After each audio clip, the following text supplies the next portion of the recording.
Hey everyone, welcome back to the Nintendo Prime Podcast, Season 2, Episode, what is this, 33, holy crud, 33 episodes into, I don't know, this is almost a reboot, because we sort of rebooted with Season 2, but you know what?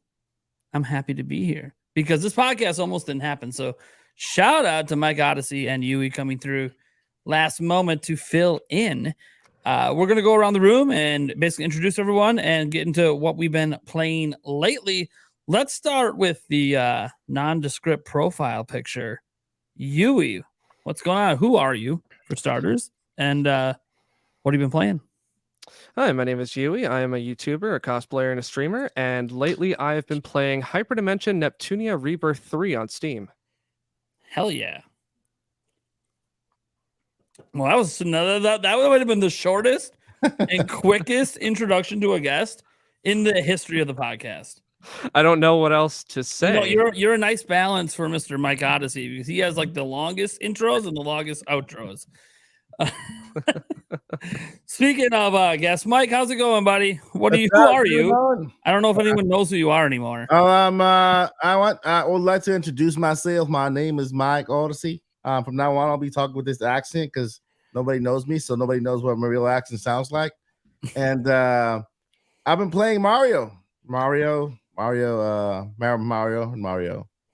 it. Yeah, don't you have like a marathon going on or something? I do. I got a 61-day marathon, which is a big mistake, but still going. That does not sound like I started too early. That's the thing. I'm like, when is Mario?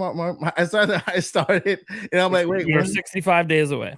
When is it coming out? I'm like, crap, it's coming out October. I'm like, at the end of October, not even at the beginning. I'm like, you know what? Might as well, right? Might as well, because I'm looking to stream more. So you might have to get into some of the side games if you run out. Yeah. I'm playing through every single Mario game. We already played Mario 1, 2, and 3. Day 1, Mario's Super Nintendo. Did you beat them? I did, yeah. Wow. On day 1, we did Mario 1, 2, and 3. And then on day 2, we did Super Nintendo Mario World. Yeah. And then we started Mario 64, and that's where we left off. Nice. So tomorrow we'll continue with Mario 64, and then move on to Sunshine. Early Mario games you can really zoom through if you know what you're doing. Yeah. So you just play to credits, right? You don't play for 100%. Well, I wanted to get through the first games, the 1, 2, and 3 really fast, so I went ahead and speed run it, all 3 of them. Sure. But Mario 64 moving forward, just because Mario 64 is one of my favorite games. You know, it's 3D Mario now. 120 stars. Yeah. Now I'm not gonna get 120 stars. I'm gonna get enough stars to beat Bowser and then move on. Okay. Yeah. So you're just going to beat just the credits. Yeah. That's fine. I mean, that's fair. I mean, to 100%, especially if we don't do it very often. Can be very difficult. I'm not sure it's possible. Can I do it for? It's possible. I've seen people in the lead up to 3D All Stars coming out 100% all the games, but these are people that have 100% of them all several times. Correct, but is it possible for a normal person who doesn't Yeah. know how to 100% off the back of based off the back of their hand? Yeah. Like that's like you're like Googling, where is this star? What do I do? I mean, I'm already 100% all of them. By the way, just yeah. You see, he's just in the past. Yeah. He doesn't want us questioning his Mario gaming credit. That's that's his franchise. The Mario Master is a living Mario. It's my thing. Although I'm wearing Zelda today, though. Well, it's okay. It's okay. You know, Mario and Vader. They care for each other. Mario, you probably like Zelda. I don't know. I mean, you know, it'd be a tough series to marathon through if they announced another entry. Xenoblade. Oh yeah. If you do it in chronological order, right? You got Xenoblade Chronicles 1. Now you have, but then you also have the epilogue story, Future Connected. Then you have to do Torn of the Golden Country. Then you do Xenoblade 2. Then you do Future Redeemed. Then you do Xenoblade 3. So that's basically 6 games. And I don't know when you do X, but you got to do X at some point. That's 7 games. So 3 of which may take you about 20 to 30 hours, and then the other 4 will take you like 80 to 100 hours, which is I'll stay with Mario. Yeah. And for the people wondering what he's talking about, while there's technically 4 main game releases, the DLC they release is like all standalone. So like you can play it as its own thing. You don't have to play the prior game. So Yeah. That's what he's throwing in for anyone who gets confused. It doesn't play the Xenoblade series. What? I thought there was only 3 plus X. Yeah. So Definitive Edition added an epilogue Yeah. story you could play separately. Yeah. Xenoblade 2 had a physical release, of its Literally a DLC. physical release. And Yeah. you could play it on its own as its own game. It's like a 20 to 30 hour RPG. 40 depending on how much you want to complete. And then they did the same thing for Xenoblade Chronicles 3 and Future Redeemed as well, except it didn't get a physical release, but still substantial. So yeah, there's a lot of Xenoblade love. I mean, look, you want to talk about marathons, just like, hey, the next Final Fantasy game. Good luck. Good luck. You think Xenoblade's bad. Try to get through all those bad boys. Good luck. Anyways, and that's if you don't count Final Fantasy 14 online, because then especially if you're playing that from like level 1. Good luck. Anyways, all right. Andres, what have you been playing lately? I presume not the entire Xenoblade series. I'm waiting for that one. I replayed Xenoblade Chronicles 2 recently to play 3 when that came out last year, right? So that was a build up for that. So I'm gonna wait for I already beat a Future Redeemed. I did that before Tears of the Kingdom. I'm gonna wait for my massive Xenoblade marathon. Eventually. I'm not sure what you're getting at with the fuel or lack thereof. I think he's trying to advertise that he's sponsored by G Fuel. Oh, okay. I think that's all he's doing. He's just plugging. By the way, code Nintendo Prime. Anyways, I have been playing Cuphead. Ooh, there you go. Yeah. Is it your first time? Love Cuphead. No. Well, I never beat Cuphead. I got to like 32% on my own. Then I stopped because things. And then my cousin came over and he was like, hey, let's play something together. I'm like, all right, cool. So then we played Cuphead. But the thing is, when you play co-op, it's harder for me to focus. So I wasn't playing as well. But we still were able to go from 0 to 56% within 2 visits while he was here. And then I was like, well, he beat more levels than I did. So I kind of feel like I'm worse. So I revisited every level we beat together on my own, and I beat them actually pretty quick. So I'm realizing that I just suck at paying attention when there's someone else playing with me. But Cuphead's awesome. Yeah. I recommended that he try out Celeste because Celeste, that's a good game. That's another one. Yeah. Yeah. So good, but painfully challenging. Yep. Yeah, I've watched speedrunners play it, and I think I'm like, nope, I'm good. I do love me some Cuphead though. It's a good time. I love it. It's a side-scrolling kind of like Mario game type, right? Like a it looks like an old Disney cartoon. Yeah. And there's platforming, but also shooting. Like most of the levels are actually boss fights. I see. Yeah. Yeah.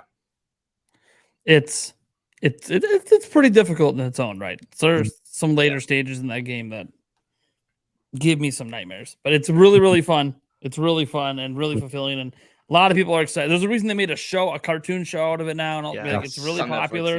Netflix, and a lot of people are waiting for the next one to come out. So it's gonna be. I'm pretty excited for that.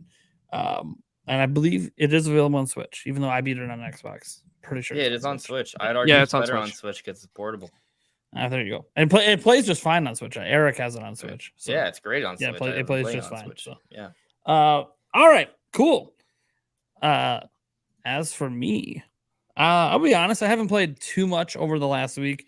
I've just had a lot of stuff going on behind the scenes that have taken me away from my usual routine. But I did play a few things. I have played a smidge of Madden 24. Yes, that technically isn't out till Friday, but you guys know I'm in a bunch of Madden leagues, so I got the deluxe edition for 50% off during a special sale. So that means I got to play as of Monday night, and Eric came over, I believe, Monday night. So we started our own little league that Eric and I always do every year against each other, and already got through our first Super Bowl. Congrats, Eric, on the comeback win in double overtime in the Super Bowl. I can't believe I blew a 20+ point lead in the fourth quarter, but things happen. And then, that's pretty much all I played over the last week. I did technically spend an hour in Tears of the Kingdom, but I didn't accomplish anything, which I guess that happens in that game. Just like it happens in Breath of the Wild. Sometimes you'll play for hours and you don't really know what you did. You just look at the clock and you're like, oh, all I did was really run from here to here, and I chopped down a couple trees. And I mean, okay, because I've already beat the game, so now I'm just like doing side quests and stuff, and there are parts of the world that I technically haven't explored yet that I'm just exploring to see what changed, especially in Hyrule. And so I'm just sort of running around a lot right now. But yeah, so I guess I technically played it, but to me, it didn't really feel like I played it because it was the first time I played it that I didn't complete a side quest or I didn't like do anything. I didn't do any Korok stuff. I literally just ran around pretty much doing nothing. So, but it was fine. That's the beauty. I love that game because exploration's so fun. I'm just traversing the world. So that's really all I did over the last week. I had way more plans to play more games, but life happens. That being said, I guess we can jump into our first topic this week because this seems to be a topic that everyone's talking about. It might just be because of the lack of news, because it is a bit light on the news over the last week. Besides the Pokemon Presents, there hasn't been a whole lot going on, which happens. It always happens. There's always calm before big events. And we have September coming up, which is typically a Nintendo Direct time. So usually like January is really, really like boring for news because all the news is being saved for the big Direct. And same thing happens in August. Things get really dry because we're heading into a Direct. It's just the way it is. There's no marketing. As an example, they're pretty much not even advertising Mario Wonder, but they will once the Direct happens. Yep. That's just sort of all their advertising is regurgitating information that's already been made public. Yeah, there's like nothing out there, which is just what happens. It's the calm before the storm. They are at Gamescom, so we potentially could get some Mario Wonder stuff from there. Could be a demo or something. So we might be getting some news even sooner than the Direct, thanks to Gamescom and PAX West and Nintendo Live, depending on what they have available to play, and including maybe news on Mario RPG. I don't know what we could get unless they added new content, and if they added new content, that's going to be really exciting to talk about. But again, I don't know that they would announce that until a Direct anyways. So it seems the Nintendo Direct stuff's coming up, and partially we could thank sorta Jeff Grubb. He was like the first person to really mention it. Granted, he mentioned it like a month ago, saying that, yeah, I know a Direct is happening in September, but that's not news because it happens every September. And that's pretty much it.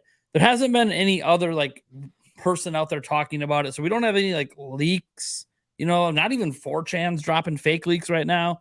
Like no one's really talking about it, which is why now everyone's starting to talk about it because we need something to talk about. And this Direct is interesting for a number of reasons. And some among that is one of the last talking points I had is this could be the last Direct dedicated exclusively to Nintendo Switch. Could be. Could be. We might get one more. Possibly, depending on how they want to handle announcing and marketing for the next system.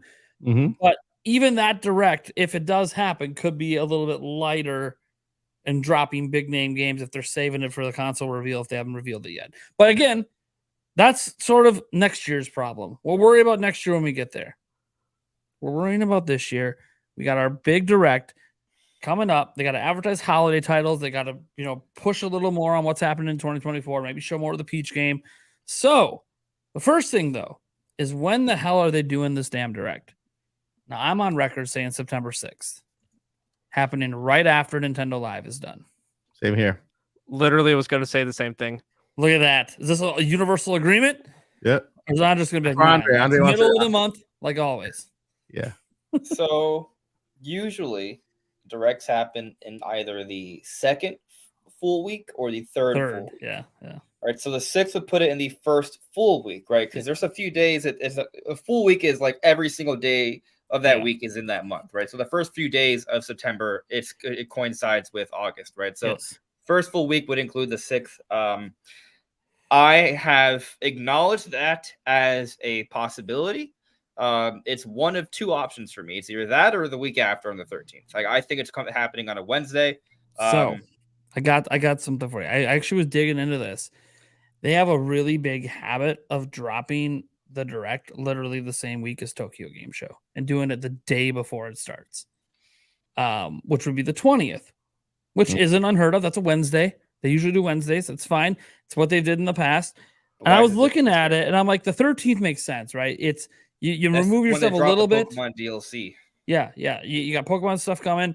It's a little bit removed from the Nintendo Live stuff. It gives yourself a little break from that. And then it's also before Tokyo Game Show happens, which Nintendo, by the way, doesn't participate in it besides business meetings. So it's not like a big news time for Nintendo anyways. But it is interesting that I realized that like half the time it's literally the same week. And I kept wondering why the 6th? Why do I keep going with the 6th? You know, because Nintendo Live is done, you know, on the 4th or whatever. Why would they just go right into a direct? And I kept going. You know what? It's because they don't have a whole lot going on until the following month. So maybe it's just time. It's just time to promote a bunch of stuff. Now, maybe they don't need to because they'll just be riding off interviews and anything else that happens at Gamescom and PAX West or whatever. But I don't know. I've just had this feeling for a long time that literally over a month that the 6th was my target date. I don't know. What Mike, why do you feel so strong about the 6th? I think it's because almost the same reasons you mentioned. Something about the 6th that kind of pointed to me thinking that Nintendo wants to go early in the month, you know, so that they have, you know, they have a lot of things to announce, and they want to make sure that they get it ahead of time instead of in the mid month.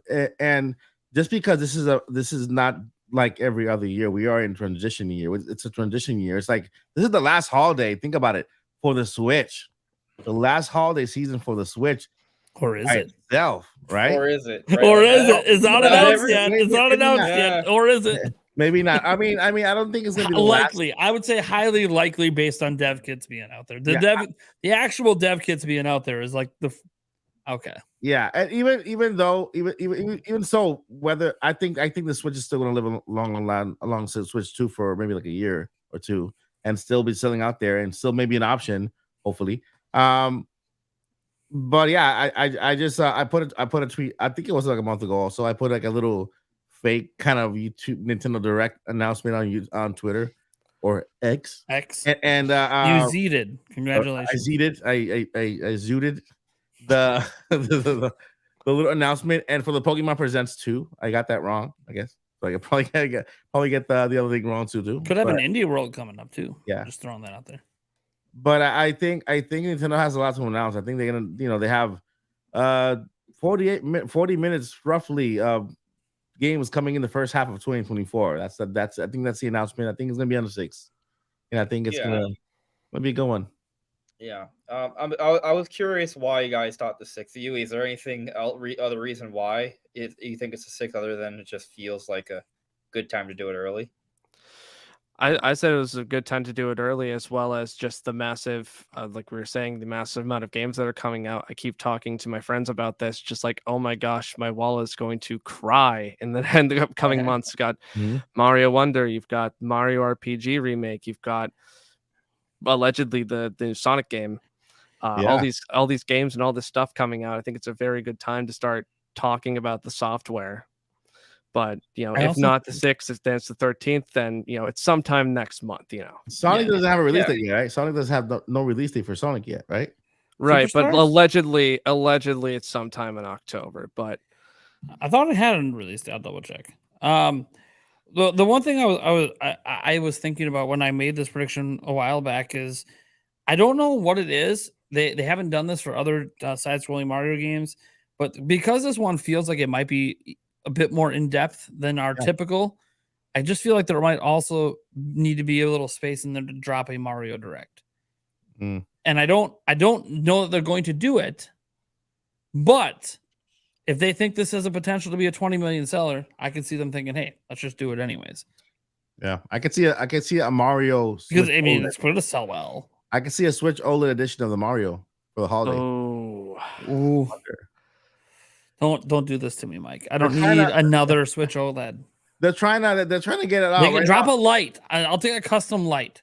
Yeah, I'll throw one of those in the collection. I went to my local Target. I saw an entire that bottom part where they have all those switches, an entire area. All they had was Switch OLED Tears of the Kingdom editions, and on the other side they had the OLED, the white, and on the other side they had the base model, and then the other side they had the light model. So I'm pretty sure that they're trying to, if they have some switches they want to get rid of, I'm pretty sure they can take some of those, repurpose them, and give us add 2 Joy-Cons to them, make it a wonder. You know, you don't have to do anything to the actual console itself. Just make some really cool Joy-Cons and then add to it, and that's the addition for the wonder. You know, I feel like it's a possibility we can get yeah, I mean, we get OLEDs for most of the big seller games, right? So I think that makes a lot of sense. That it could happen. I would have assumed that it would happen if we didn't think Switch 2 was not so far off, right? Like I feel like at some point or another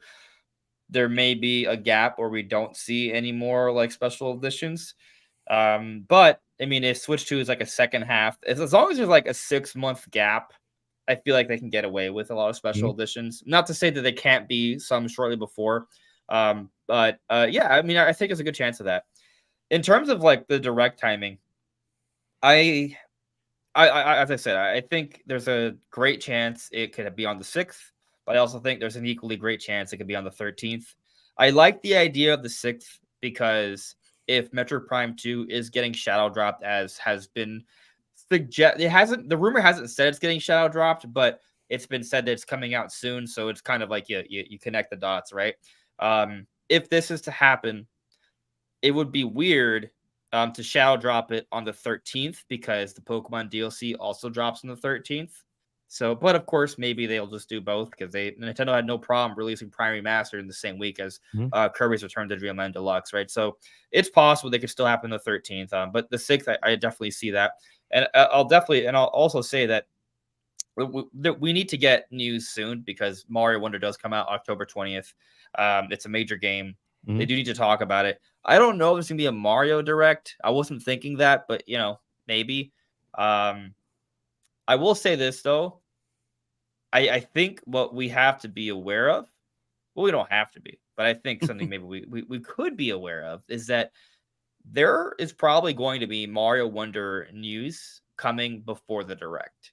The same way we were getting Pikmin 4 trailers and news before before it came out, I think the same thing's gonna happen with Mario Bros. Wonder. So if we get a Mario Wonder trailer, don't just start thinking, oh, I guess the Direct's not happening. No, it's probably still gonna happen. I mean, we can get a trailer as soon as next week. Nintendo's at Gamescom. They could have it as part of Opening Night Live. For sure, or a couple weeks from now.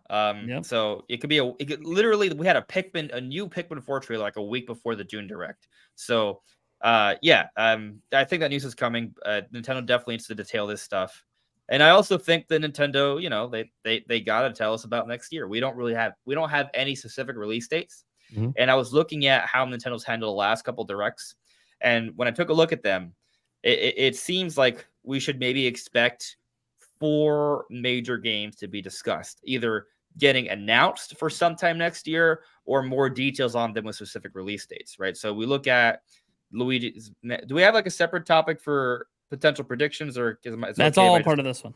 Okay, all right. So we look at Luigi's Mansion and the Peach game, right? I think there's a high likelihood those games are going to be detailed further in this Direct. I think we'll probably get specific release dates on those. They feel like first half of 2024 games.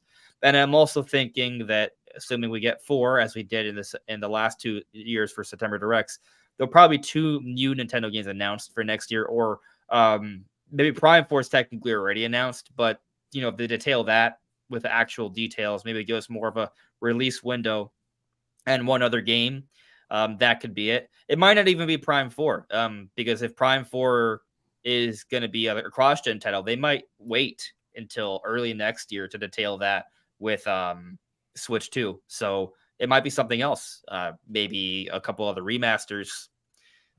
I'm going to keep some things close to the chest that I don't want to say yet, but yeah, I think there's probably a Direct, and we're going to get a handful of announcements. I can spill the beans on everything coming Direct. Listen, right, you could say it. You can say it. I'm not going to say it. It's fine. Predictions are part of the deal. Well, what's your predictions, Mike? This is what I think is going to happen.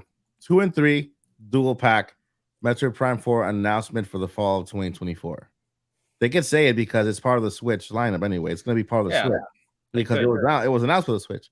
So it could be a dual gen game, but they don't necessarily have to wait until they announce the next gen console to announce the game. So they can just say they don't even have to give us the gameplay. They can just show. That would be so bad. Yeah, that would be. You can't just show the logo again and say coming fall next year.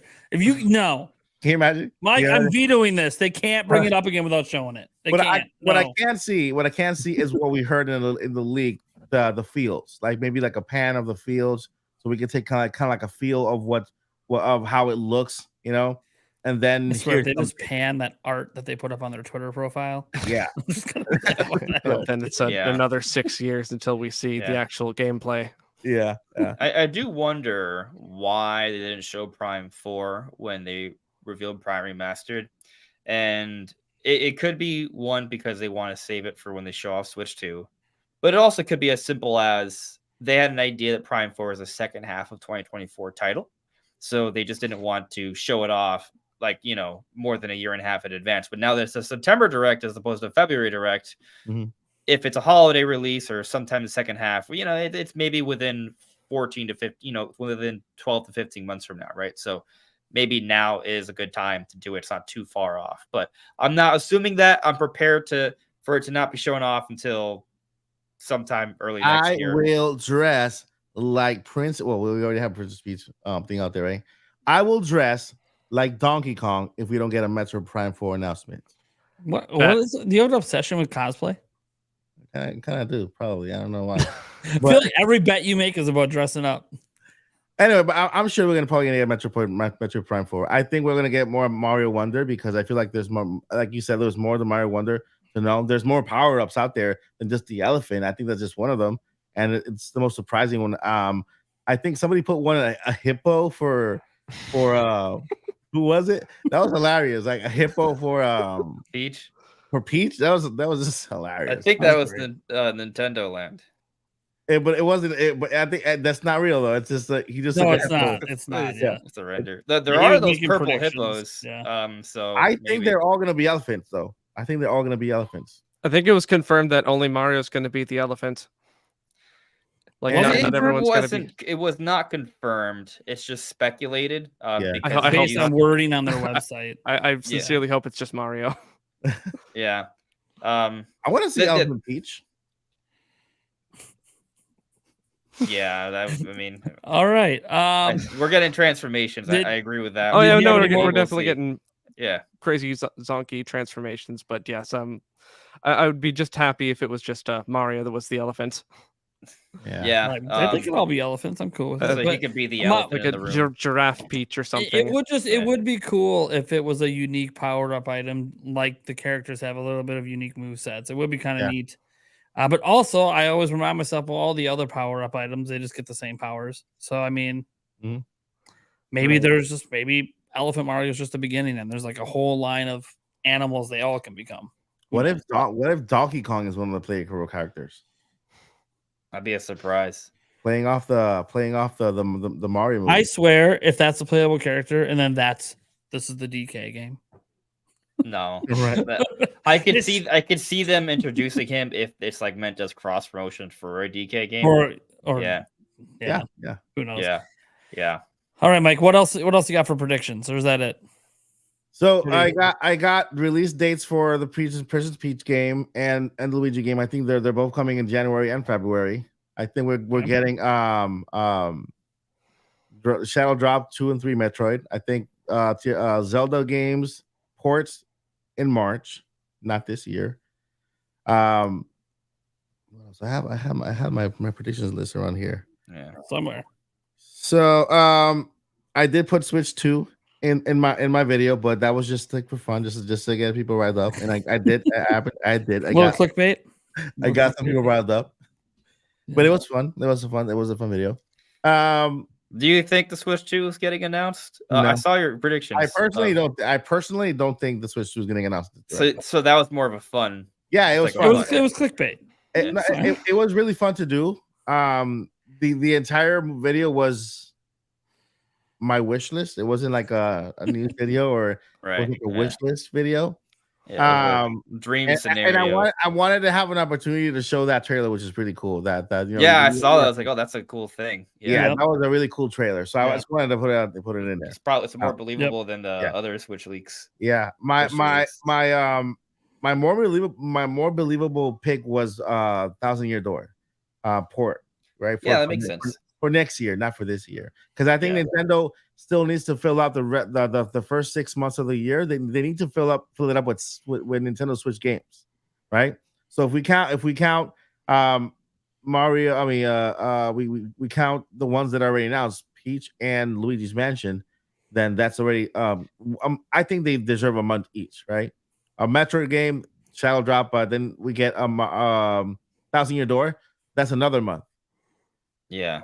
And then I think basically that's what Nintendo's gonna do. They're gonna fill up the first half of the year, and then in February. But mind you, the last Nintendo Direct was good, but a little lazy because Nintendo stole some thunder from Pokemon, and then the Pokemon Presents, they show the same thing all over again, and then like people were like upset because wait a minute, we just got.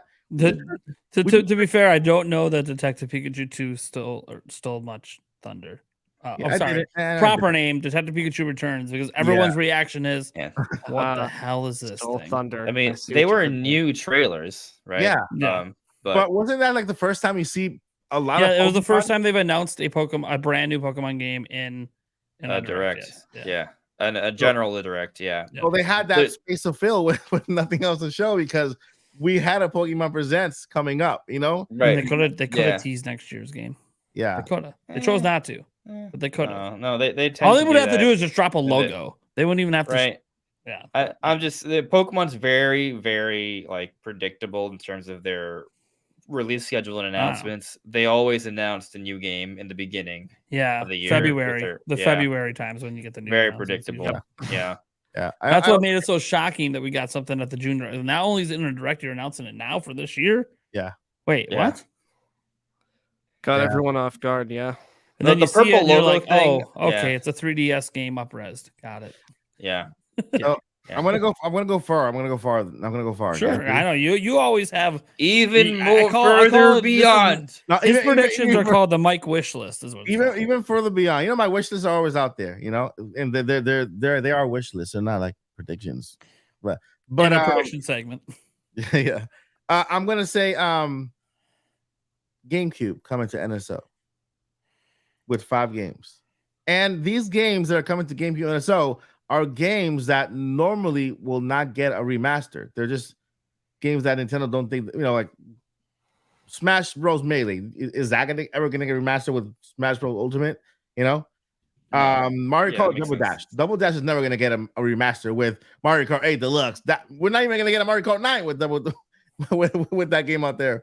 You know, so games, Animal Crossing, the very first one, little games here that are good games to live on NSO. I think are great games to live on, on GameCube Online.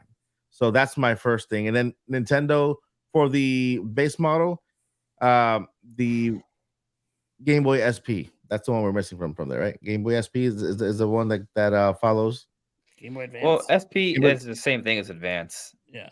So what's the difference? SP just has a backlit it's like the screen. OLED of the Game Boy Advance the flippity one, right? Yeah. Yep. Clamshell design with a backlight, which was just the backlight was the big deal. Yeah, the backlight just changed everything. So basically, Game Boy Advance SP is what Game Boy Color is to Game Boy. Kinda, yeah. No, because Game Boy Color was new hardware games. Though. Like that was new hardware entirely. Yeah, that had exclusive games. Had exclusive games. Yeah, Game Boy Advance more SP was like literally the Switch OLED to Switch. It was a redesign. Yeah, it was a better screen. Better screen. Yeah, redesign of hardware. That's what it was. It's a revision. Yeah. Yeah, I don't think Nintendo has a lot to kind of announce other than what we already know, basically. Kind of like and I feel like I'll throw in the Switch OLED there, the edition for the holiday season, because I know the holiday season is coming along, and they want to. This might be the lightest prediction segment from Mike of all time. Yeah, and then just as a bonus, I'll throw in a price drop for the Switch.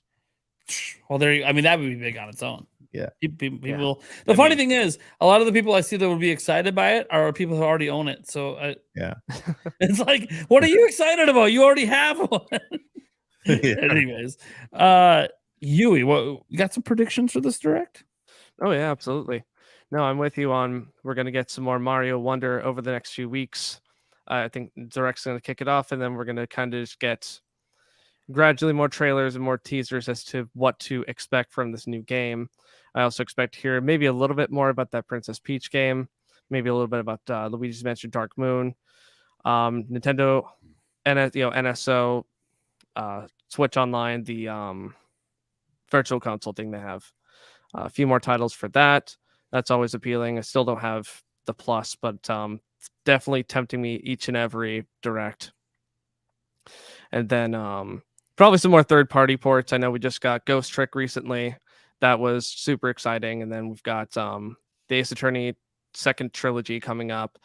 The Mega Man Capcom fanboy in me wants to see Legends 1 and 2. Mega Man Legends 1 and 2, but Capcom doesn't care about that series. So, gosh, there was something else I had in mind for the upcoming direct, but I really think a lot of it's going to be around Mario because we have so much Mario coming out.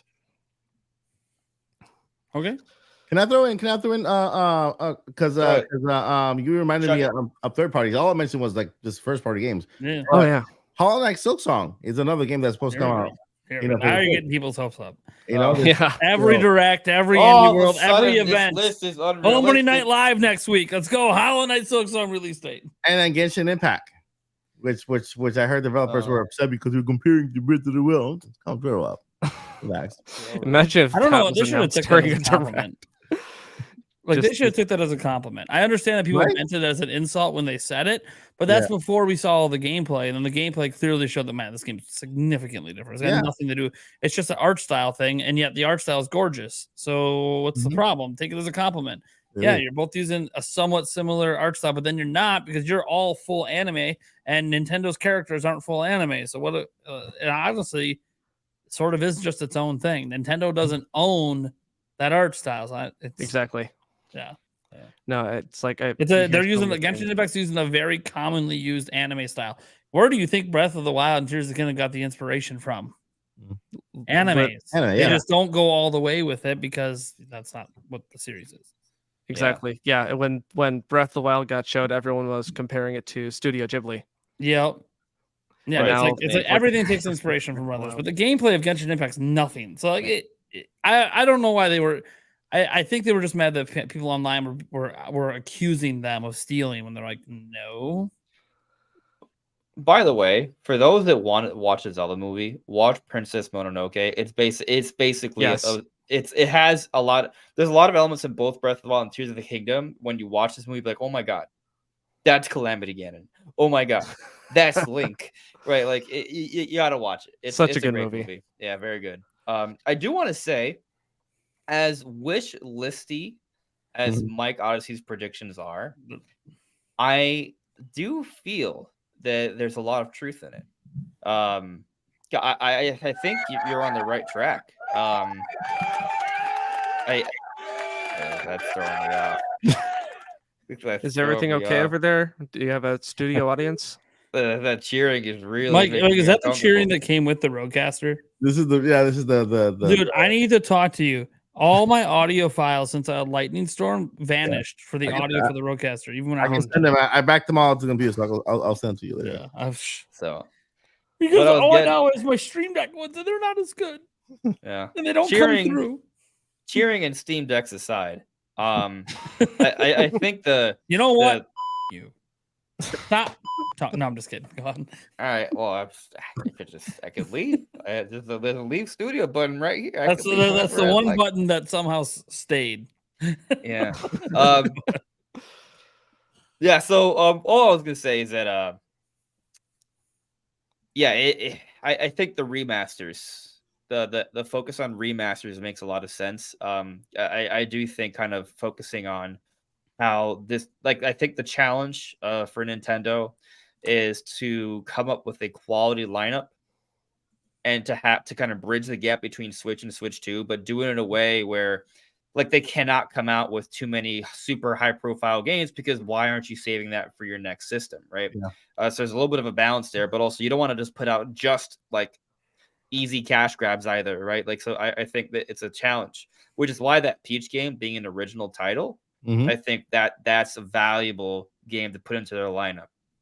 I think we're probably going to get This is what I think. I think Twilight Princess Wind Waker HD are going to get announced in the direct. I think either that or Tears of the Kingdom DLC. It's one or the other, but I have a I feeling always they're get saving confused. DLC. Why do people think Wind Waker and Twilight Princess will be announced at the same time? I never really understood this concept of two major Yeah, same. 3D Zelda games getting announced at the same time. They've never done this in the history of Yeah. franchise. That's like Well, hype overload. Unless it's a dual pack. Especially when we have a long time to the next Zelda game, and we know they got to start spreading out whatever remasters. they yeah, still but have to come. the key difference here is that these games already came out on Wii U, So I think it's a little different. then why not just say Yeah. Xenoblade Chronicles X? That came out on Wii U too, but no one ever says that game's coming. Yeah, but that Well, I do. I'm adding. But up to my what? But what? prediction. It's an original game. That well, was I don't stuck see, I on don't Wii see U. how that's relevant to the Zelda games though. But like the Zelda games existed before Wii U is what I'm pointing out. They could bring them back anytime they want. Exactly, they've already been ported, so it's a second port job. So it's a little different, is my point. Mm. Never mind the fact that when they were brought up together. Like Andy Robinson talked about both happening. So we'll see. I mean, I'm not saying you're wrong. I'm just simply like that. Whenever I just they've think been they're discussed, selling they've them been discussed individually, together. so they're not. Yeah, gonna I just announce think them that'd at be the a same time. really Well, strange decision. I mean, I think they could sell them individually at the same time, and if you buy them together, you get them for a discount. Maybe you buy I one for just- 70, buy two for 40, one for 40. I don't Yeah. think they're going to be $40 games. 59? No, so it'll be full $60, just like they did with Skyward Sword HD. All right. Yeah, we'll see. Right. We'll see. I know. Oh, it's the first time Skyward Sword. It doesn't matter that it's the first time. We saw them increase prices with Wii U ports. Yep. So like these are Zelda games. They're guaranteed for 4, 5, 6 million sales. They're gonna want full price. They're gonna want to maximize. Like these are big 3D console Zelda games. Like they're gonna charge full price. So while we can disagree on the pricing structure and how they're Sure. going to be staggered, I Sure. think one point that we all agree on is that they're hype, right? I think we're all on the same page there. Of course. And so well, it there's Zelda. goes Yeah, right. So it goes to the point I'm trying to two make. really really great Zelda games. Yeah. Yeah. Nintendo has this challenge of not wanting to of being in a position where they probably shouldn't put out their high profile games in the beginning of 2024, but they Mhm. also need to put out games to hype us up and keep us excited. Yeah. Twilight Princess and Wind Waker HD and or right, if it may be one, maybe both, we'll see, right? The point is getting one or both of those titles out fits that role. So does the Peach game, so the Luigi's Mansion game, like together, that's it's starting to put together a decent lineup for the first half. I'm feeling like there's got to be at least one more new game that comes out in the first half, though. Like I don't think they do all remasters. So I got you. I haven't even touched my predictions yet. Yeah, I'll keep mine. I'll let you. So I did want to add one more to mine. I Sure. think we need at least one farming sim. it'll That's happen. That's We out. cannot go That'll be without fun. one farming Did sim. Fae for a Farm direct. come out yet? That was an exclusive. I don't know if that one came out yet. About an Animal Crossing DLC. Oh, I thought you were about to say an Amiibo Festival too. For a second. Yeah, Nintendo Hey. wants to enrage their fan base one more time. Look. I'm pretty confident in this list. This isn't. I'm not even calling this wish list. This is just paying Spoiler. attention and realizing that it's highly likely that we are getting Switch 2 next, if not next holiday. Like if it doesn't, if it's not a holiday launch, if Nintendo wants to go before then, there's actually been some pretty good arguments why holiday launches kind of suck.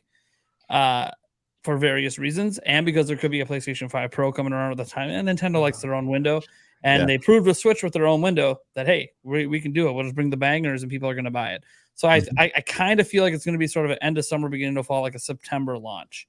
I think is when Switch 2 is coming, and that shapes everything I'm going to talk about here, because obviously that means they're not announcing anything that's going to come out holiday next year, right? Like it's just not going to be announced right now. So when we look at what they're going to talk about, there's the obvious ones, right? The Mario Wonder, Mario RPG. They're going to re-advertise those. You'll have some third-party ones there. If Hogwarts Legacy is actually going to come out this November, like it's still scheduled and hasn't been delayed again, Mhm. it's got to be shown here because that's the only version, not else the Switch version. So it has to be shown here if it's coming out this year. If it's not, that would just to me tell me there's probably an extra delay coming because maybe they got their hands on Switch 2 hardware and they're like, oh, we'll just wait. And we'll put it out on that, which is totally fine, by the way, if that's what they want to do. But if they put in some serious work and they actually do have it running well, they said that they could make a compelling version on Switch and they did pull it off. Cool. Bring it out. You can always do a Switch 2 version later as well. But anyways, that's not obviously on Nintendo. That's on a third-party company, but it's something that is supposed to come out this year. I think we'll get a Sonic Superstars trailer. I also think we're getting one next week in Opening Night Live. It was unveiled literally at Jeff Keighley's event in the summer, so it's going to be back at a Jeff Keighley event. Might even have a release date next week, but they'll show more of it for the Switch version specifically. They'll show more of it.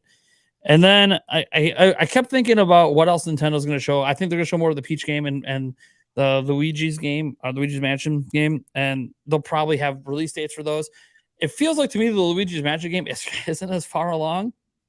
It just didn't look like it was that far along. Right. It looked very much like almost the same game from GameCube, just with widescreen, which tells it looked a bit early. 3DS. You mean 3DS? Yeah, 3DS. Sorry, Dark Moon. Yeah. So it just didn't look as far along as I like. No, maybe that's just the way it's going to look. It's just not going to be that impressive, and it's very hard to overlook Luigi's Mansion 3 and how great that looked in comparison. And I can't really expect it to look like that because it's not a brand new game. It's more like an HD port, which is They're fine. not even calling it a remaster, by the way. They're calling it a visual enhancement. Yeah. Yeah, I know. So They're going to release it as just Luigi's Mansion Dark Moon. That's it. That's all they're going to call it. It is the same thing with Link's Awakening, by the way. But Link's Awakening clearly had a much bigger visual boost. Yeah. So again, we don't really know what the final form of that is.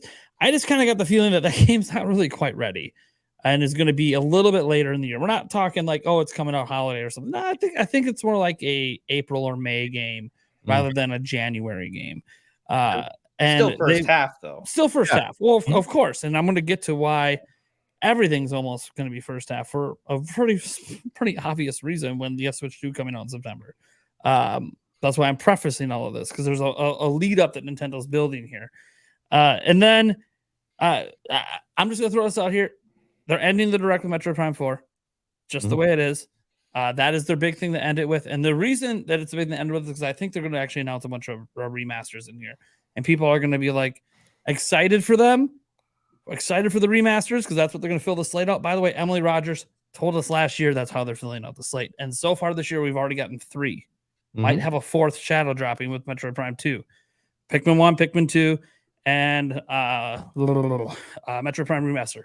3 GameCube remasters. She said that's what Nintendo's doing to end the generation. Well, what do we count? What about Return to Dreamland Deluxe? What about Do it? we count that as a remake? It's a remaster. I would call that a remaster. That's a remaster Yeah. for sure. Yeah. So, like, if you think about it, they're doing exactly what Emily Rogers, one of her final rumors she threw out there, said was going to happen. It's a shitload of remasters all the way to the next system. And I think in this direct, well, we'll have more like a Metroid Prime 2, maybe even 3 both drop at the same time. I don't know if it'll be the same time, but one of them will be dropped. Then, yeah, I think they're just going to announce a bunch more remasters. And I don't think they're announcing any more brand new games for Switch. Yeah. That's kind of my thing. But to make up for that, quote unquote, make up for that, because people will be really excited about these remasters, but there'll always be those some fans, oh, so nothing new. And that's why they dropped Metroid Prime 4 at the end. There's your new. It's a game we already announced. It's a brand new game. Right. You've never played it. You've never even seen the damn thing. And my big thing is, this is where I bring other reports in. There's reports that Metroid Prime 4 is the swan song of Switch, which to me does not mean a crossover title, because that's not a swan song. Like Breath of the Wild is not considered a swan song game for Wii U. It's considered a launch game for Switch. Is it both? Technically, but the last actual Wii U exclusive was Paper Mario Color Splash. Exclusives are swan songs. Cross-gen are cross-generation games. They do that because they're trying to sell something else. They're not trying to sell the old anymore. They're trying to sell the new, but they leave it on cross-gen because that's where they promise. Like they promised Metroid Prime 4. They announced it as a Switch game. It has to release on the Switch. So you don't think I don't think it's cross-gen. No, this doesn't mean it won't be on Switch 2. But to me, when people say cross-gen, it means it's launching same time both systems. Not happening. It's going Switch first. It's dropping next summer as the final Switch exclusive. Same thing they did with Color Splash. Yeah. And it's going to be a big splash because at that point, when it drops, all anyone's going to be talking about is Switch 2. Yep. All anyone's going to be talking about. No one's going to be caring about, Metroid Prime 4 is on both. No, because they got 3D Mario coming up, and they're not going to have it get overshadowed by 3D Mario at launch. And they're not going to delay the game even further into the Switch 2 generation to launch it a few months in, so it's cross-platform. I truly think Metroid Prime 4 is a true exclusive to Switch. Will it eventually come over to Switch 2? Sure. I also think most of Switch's library will eventually get some sort of patch or re-release that has it play better and look better on the new system, because Nintendo's not going to leave these incredible games that have sold 10, 20, 30 million copies behind. They're gonna bring over a lot of that Switch library on the next one.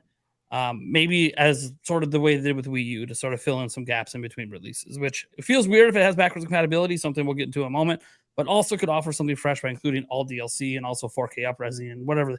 Or they do patches. That's a whole other conversation for Switch 2 that we can talk about later. But my idea is that it's going to be the final game that's coming out on Switch. And as I say final exclusive from Nintendo. I think there'll be some other potential smaller cross-gen titles. Like I think the first Kirby game, if it's not a Forgotten Land type game, but more of a side-scrolling game that comes to Switch 2, that could also end up being on the original Switch. Something like that. Smaller games like that, I think will still be cross-gen from Nintendo, but the big ones are all going to be exclusive on Switch 2, in my opinion, which means in this Direct, it's all about the Switch. You end with Metroid Prime 4. Now, what are they going to fill the rest of that slate out? Because remember, they got, 2 games announced, plus Metroid Prime 4. It's 3 games in like 7 months. Because I think it'll be more of a June or July drop for Metroid Prime 4. Okay, well, what else are they going to fill it with? Well, what were we told? And what has Emily Rogers been pretty spot on, even just this year? Bunch of GameCube remasters. All right, cool. So what remasters would really excite people? Sure, one of the Wind Waker or Twilight Princess. One of those two, whichever one they think will be most hype, they'll drop it. I'm guessing they'll think it's Twilight Princess because it sells the best, or it has sold the best. And there's something about the Wind Waker that just sort of feels like it's Eiji Onuma's baby. And if he brings it back again, he's going to want to do even more with it. So I think that one's going to get even extra work done for the next system, maybe to launch it in 2025 even. Who knows? But this one will have more of the minimal work done just to kind of bring it over and make it look good. So Twilight Princess would be a hyped announcement. 1,000 Year Door, as Mike brought up. I think it's just an obvious one. It's an easy way to follow up Mario RPG with another RPG style game. Keep that hype going, hopefully building up towards what we hope to be like them making a brand new Mario RPG game in the future. That would be ideally where that all leads to. And then I think there's just going to be even more announced. Now, I'm not going to blow their load entirely because I think they're going to save one particular announcement for February. So they still act like, Switch is still getting support. And they're going to drop like F-Zero GX or something in the February one. And that's going to end up being whatever title comes out right before. Or it could even come out right after. But I think it's going to come out right before Metroid Prime 4. But there's other games that I think that are a possibility that they could end up slotting in. And I think that this is one that might feel a little out there because it's not something Nintendo really has full control over, but they have a very, very, very, very good reputation with the developer. And there's a supposed sequel in the works. It's been in the works for a hell of a long time, even though somebody who was recently working on it died. Rest in peace. I think they're going to work with Ubisoft to bring Beyond Good and Evil remastered to Nintendo Switch next year. And that would have been something they worked out with Ubisoft to try to get that done. And that's sort of. Is there any like? We got Prince of Persia coming in January for a third-party game too. Is there any like background info that makes you feel that way? Is it just kind of like a gut feeling? I've heard some whispers, but I don't know for sure if that's what it's going to lead to. Okay. There's a couple other games that might be, and again, whispers don't really mean you just think Nintendo and Ubisoft are going to put something together. Yeah, I think they'll put something together. They have a very good relationship. Beyond Good and Evil, and Beyond Good and Evil is amazing. And there is a sequel in the works. Yeah. God knows when it's going to come out. Hey, maybe you do some goodwill, drop it on one of the most popular platforms of all time, remind people how amazing this is with a full remaster, and then boom, you can hit people. Maybe Ubisoft even wants to do it because they plan to show up Beyond Good and Evil 2 next year or something. Who knows?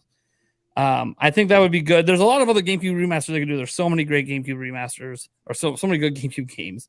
But I kind of think that if you look at that'll be, like 3 remasters to go with the 2 games, and then you have the Metroid Prime 4. So you end up with about 5 with the F-Zero GX also announced next year.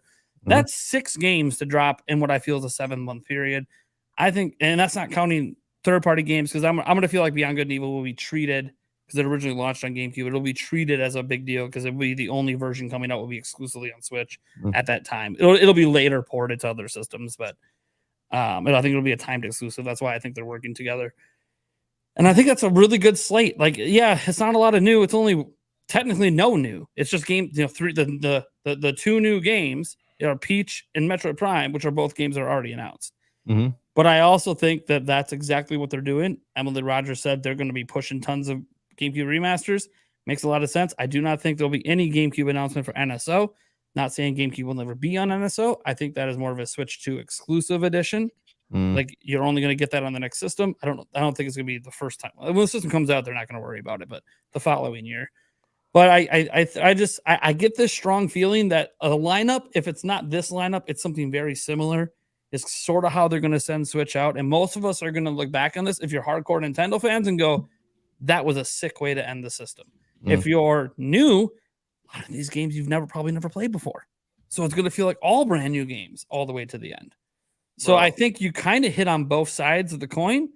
Everyone ends up pretty happy, even though realistically you're not really launching a lot of new stuff.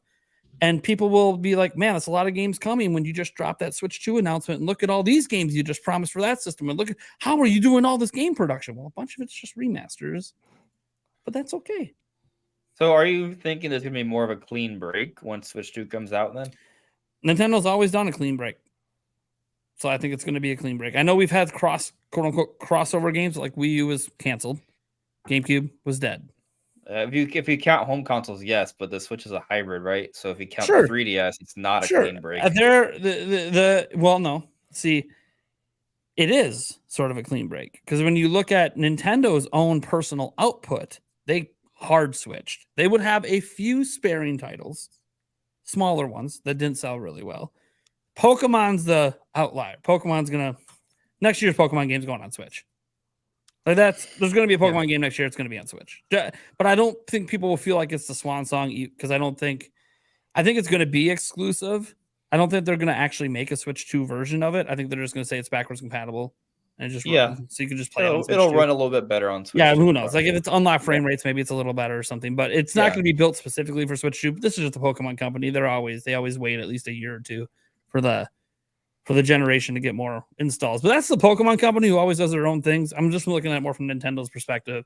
It's going to be more of a hard switch, and there will be some cross-gen games. I mentioned things like Kirby on a smaller scale, but I don't think that it is going to be anything remotely like people are hoping it is, like what PlayStation does. It's not going to be like that. It's going to be 3D Mario's exclusive. Every big Nintendo game's exclusive. They're pretty much done with Switch. You'll get a few trickling third-party games and a couple smaller Nintendo crossover games. Pokemon, obviously, being a big drop. But and Pokemon, by the way, might be why Switch ends up becoming the number one selling system of all time, potentially, is because Pokemon's still dropping on it. That might still push units as a cheap system. Especially if there's a price drop by that point. Yeah, and I feel like if Switch 2's coming, there'll be a price drop that next year holiday at least. So for sure. Pokemon could end up actually sort of dragging Switch across that line. No, granted, I heard that you got to get to 160 million to technically cross PS2. We'll see if it can get to that. But I check that like every once in a great while to see, hey, how's the Switch sales going? Yeah, well, we're at like 130 mil. Most people figure we'll get to 140 or 145. It's just, are we going to get that extra 15 mil in sales? It's possible. Don't know. It's not impossible. And if Pokemon keeps coming out and they drop the price and they keep making them, that's the big thing. When are they going to stop manufacturing? Like, okay, cool. It could go for a bit, but we'll see. Yeah. But that's just on how I think things are going to line up. I know it sort of bleeds into Switch 2 a bit, but I think it's a pretty solid way to go out. Well, last thing. I mean, NSO. Yeah, they're not going to announce any new games for NSO because they still haven't got all the games they announced last September. We're still waiting. They will drop one of those games during the direct. Yeah, I was going to 1080 or Mario Party 3. Like one of those games will drop. But because they still haven't delivered on last year's, I can't just be like, oh yeah, they're going to do more, and you didn't even finish what you started. Yeah, they might announce a new batch of N64 games. They could do that maybe. But I think we're on similar wavelengths. Like we have some minor disagreements, but we're I think we're all on the same page. It's gonna be a lot of remasters. There's like the Metro Prime 4 thing. I'm a bit divided on that. Part of me thinks that it's gonna be cross-gen and they're gonna save it for the second half of 2024 after the launch with 3D Mario, right? To space a little bit out. That way they can just kind of get, it would make kind of some sense that way both versions are available and you pick which one you want. But of course, the other option is what you mentioned. Like I'm stuck between those ideas. I'm not sure yet. But there's something I want to bring up to you guys. Maybe you guys can kind of help me sort of solidify my thoughts on this because I'm still trying to sort this out in terms of the equation. And it's Donkey Kong. Because I adamantly believe that I don't know. I mean, I believe strongly that there's something in the works as we've discussed before, right? But I adamantly believe that it makes the most sense to have at least an announcement by the end of next year, at least because the expansion is opening next year, which is all Donkey Kong. But the question is, if let's say hypothetically speaking, do you guys agree that it makes sense for the game to come out? I think it's coming out in time for the park. I think it's gonna be for Switch 2 or Switch 2 exclusive. Switch 2. I think it's a Switch 2. I think it's the second exclusive to drop on the system, 2 months after launch. Okay, what do you think? Like their big holiday title. That's what I think it's gonna be. Yeah, it'll launch the same month as Pokemon. Because I think they don't need the game to hype up the park. The movie's doing that by itself. The movie's still selling pretty well, and now it's on Peacock, so it's actually doing really well there too. Yeah, it's the number 1 rated movie on there. Right now. And so right now, I think that's what's pushing Donkey Kong and put Donkey Kong back on the map, and it's doing pretty well. I think it'll be announced at the announcement party for Switch 2. So when they announce Switch 2 with the 3D Mario, they're not only going to announce 3D. If you remember, they didn't just announce like Zelda stuff. They announced Mario. They announced Splatoon. They just dropped a whole slate of games, and I think that's what's going to happen. And Donkey Kong's going to be part of that slate. Yep. Yeah, and that's partially why I'm like somewhat divided when Metroid Prime 4 is going to get its unveiling.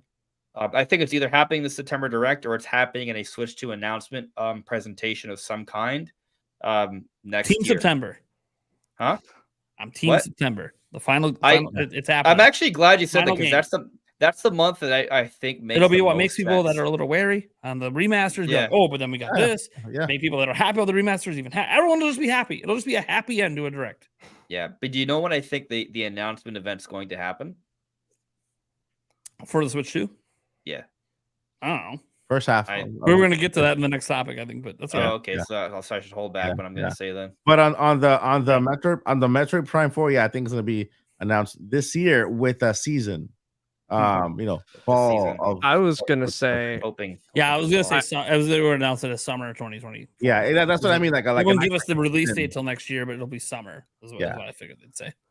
Yeah, I was gonna say, like, if we don't hear about it at the Direct, I was expecting to hear about it at the Game Awards. I think Prime or Donkey Kong? Prime. Okay. It's possible. Yeah. Okay. Nintendo. See, people go, but Nintendo doesn't do anything since Reggie left, and then they did something last year. Exactly. So that does mean the relationship is starting to grow with Jeff Keighley, and I think a huge part of that is because they have a new system launch coming up, and they want as many avenues to market as possible in the future. Yeah. The thing about Donkey Kong, part of me wants to say that we could see it in the September Direct. But if it is a Switch 2 exclusive, then no. And when I think about the June Direct, how they showcased a Luigi game, a Peach game, 2 different Mario games with all the different Mario characters, it was clear that Direct is all about taking advantage of the Mario movie promotion, right? That was the clear plan there. Mm-hmm. And it's kind of strange because we have games that feature Mario and Bowser, games that feature Peach and Luigi and Toad, but the one major character that's left out from the movie is Donkey Kong. That's kind of odd. Yeah. The only reason it kind of makes sense to me, that choice is either A, it's just the Donkey Kong game is really far off, or B, they're saving it intentionally because it's a Switch 2 exclusive. But again, to Nate's point, remasters. We can bring Donkey Kong back as a remaster for September, and then there's a lot.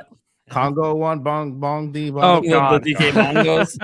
I was thinking they remaster some of the old Donkey Kong Country games. That'd actually be really cool. There was that is something I can see them being like, hey, why not? Nintendo actually have an engine for it already. That patent for that bongo game. They renewed the patent for the bongo, like they renewed it, so they still on top of it. Yeah, they don't want people stealing those bongos. Yeah, I mean, you have Congo 1 and 2, and you also have Jungle Beat. Yeah, Jungle Beat. Yeah. That's Yeah. I would that's be, the you best know, one. I would be New- down for a Jungle Conga Beat collection. Here we go. Yeah. Where's the Special one? edition that, collection. that just feels like a crazy like Hail Mary and out like That sounds like a after Nintendo prediction. thing, though. Yeah, it kind of totally a Nintendo thing. Because they're But- kind of small titles, I right? mean, Like just they're remember, not, I would you know. think like they Remember would when we have got a the brand Zapper? new Conga. You know, they had the whole Zapper thing that they were trying to sell, and Yeah. they were trying to get you to buy that with the Link's crossbow training. Yeah. The Yeah. thing is, Congo 1 and 2 are rhythm games, and Jungle Beat's an adventure game. Like, it's just, Yeah. they're so different. They're very different. I I mean, would Jungle love to Beat has the rhythm stuff, but Yeah, I would love to see like a brand new Switch version for the drums, and then a brand new Donkey Konga game with all these new songs, not just the ones from, not the Sure. songs from the other games. Yeah. I think it's just time for a refresh because those games are very very old now. Yep. Yeah, some DK is going to happen next year. I think it's going to probably be the new game. Year of Donkey Um, Kong. But we'll have to wait and see. Like that, we can get to the next one because obviously we're gonna talk a little bit about in our second topic about obviously a lot about Switch 2, but we're gonna get into what we think that first sort of year from Nintendo is going to be looking like, and that could be, at least that's part of my first year. before we move on, Yeah. right? I've been trying to like, I'm not sure what my predictions are yet, right? That'll happen at some point or another, but It there is also one matters when they game. announce the direct and when the rumors are out there. Suddenly, everything changed. Oh yeah, I mean, so Always that's how it is. kind of the thing because The I'm rumors planning, haven't started yet. Once they start, Um, it's like, oh no. I'm what is planning my Naked Hate saying? predictions, Oh, and no. I'm trying to like, I want to be as close to correct as possible. Yeah. So that's why I'm kind of like, maybe, you're right. I'm still sorting it out. But there is a game that we have not brought up that I think you guys agree is probably coming. Fire Emblem remake Genealogy War. Like that's the one of the rumored Fire Emblem game that hasn't come out yet. That feels like the kind of game that would actually make a lot of sense for the first half of 2024. Maybe it's the January. Probably why there's no engaged DLC. It could be the January game. Well, Since I there said- is engaged DLC, but they finished Yeah. it quickly. They wrapped it Yeah. up quick. Yeah. Was Well, shocked maybe at that's how the quickly they January wrapped game. it up. I don't have a game right now in January, and they usually have something in January. Yeah. I have Peach in January in my calendar.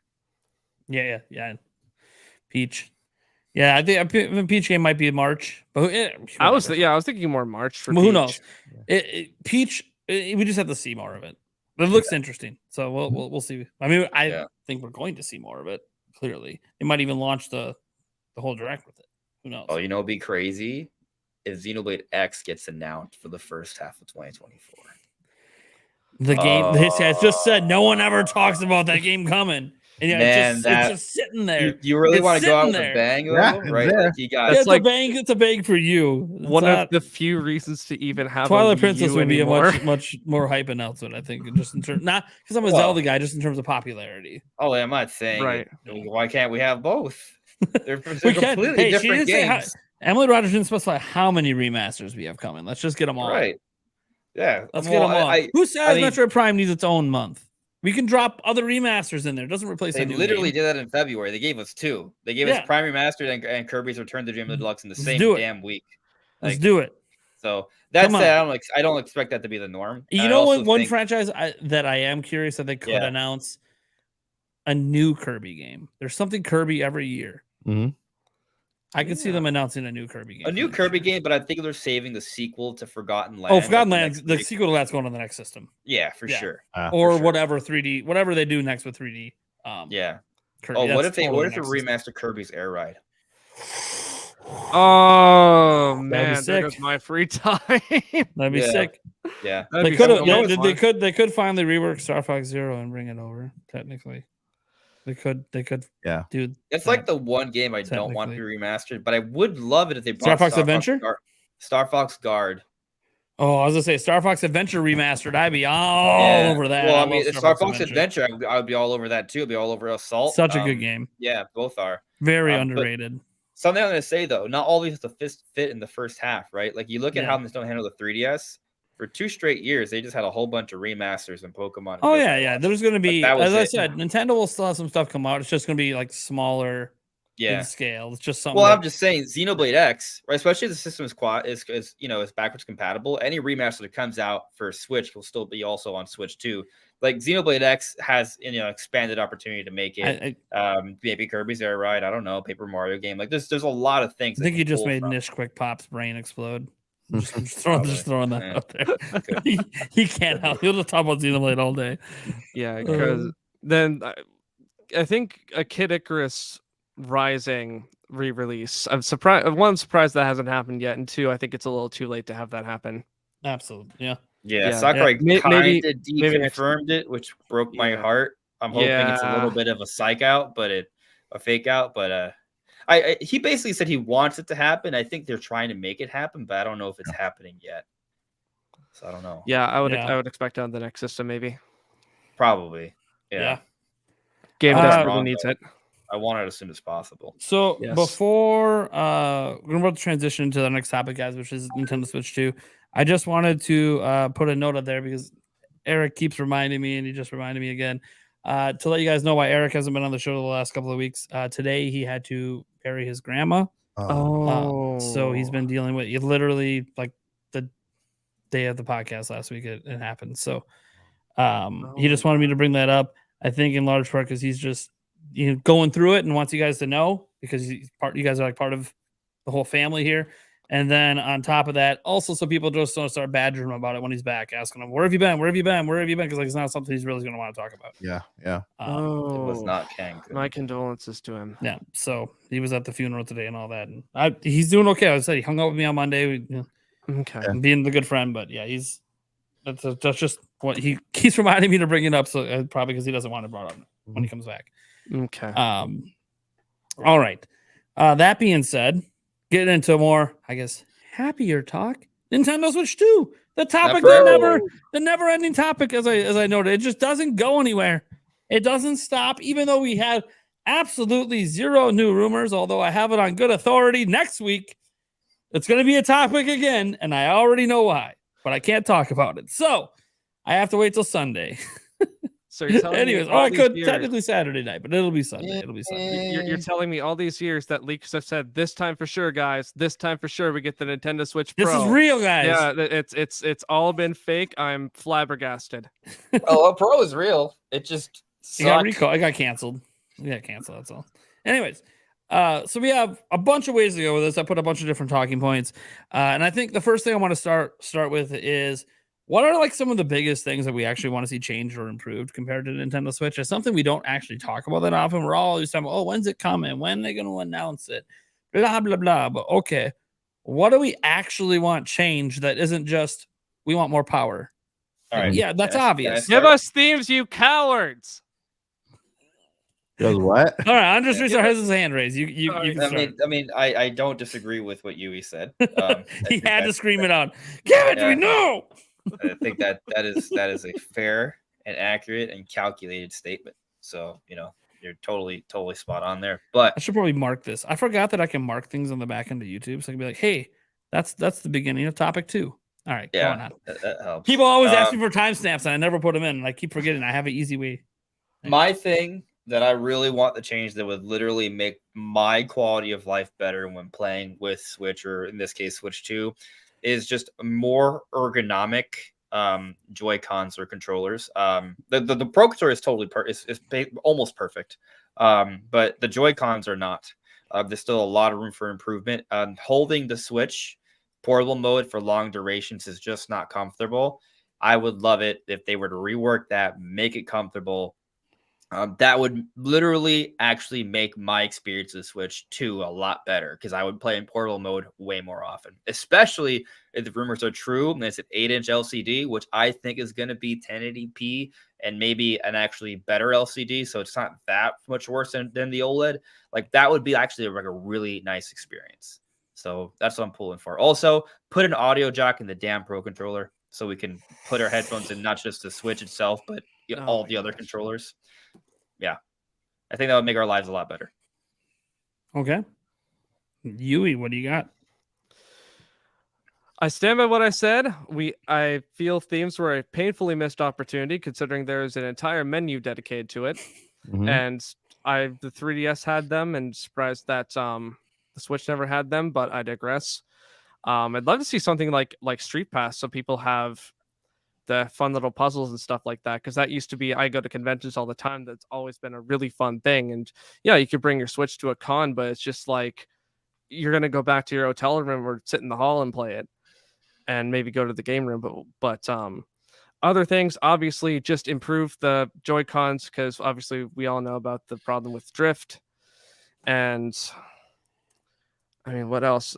You said obviously not power. That's obviously going to be an improvement, but those are like my big things. Oh, and also I would like Nintendo to finally embrace achievements. I would love to see that on the next system. Okay. Nice. Yeah. God, achievements. I'm a big fan of achievements. A lot of people are. Yeah.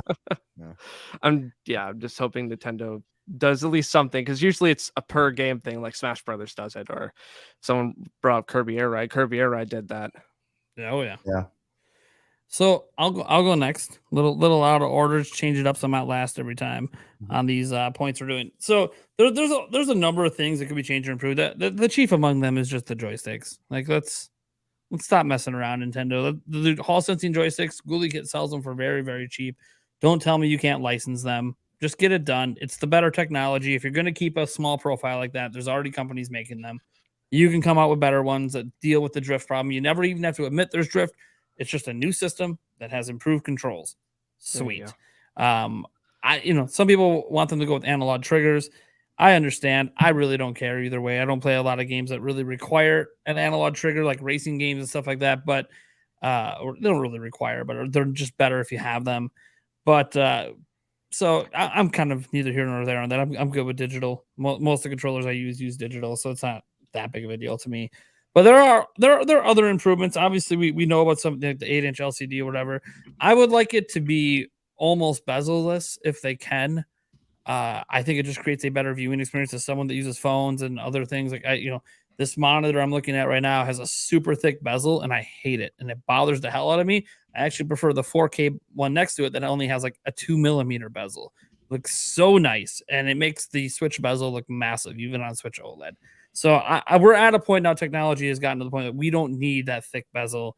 I understand if you have a little bit of extra on the sides because of the rail, that's fine. I get it, or whatever system you're using for it. I understand that.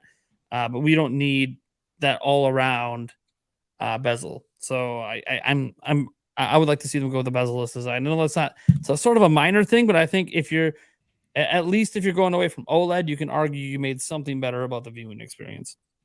And that also will help keep the Switch a bit smaller instead of people worrying this thing's going to be monstrous. If you take the current bezel on Switch OLED and then make it an 8-inch, the thing's massive.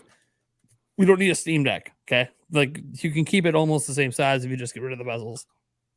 And then, they made a lot of the improvements that I like, like the kickstand and all that stuff. So, like, keeping a similar kickstand design, I think, is important.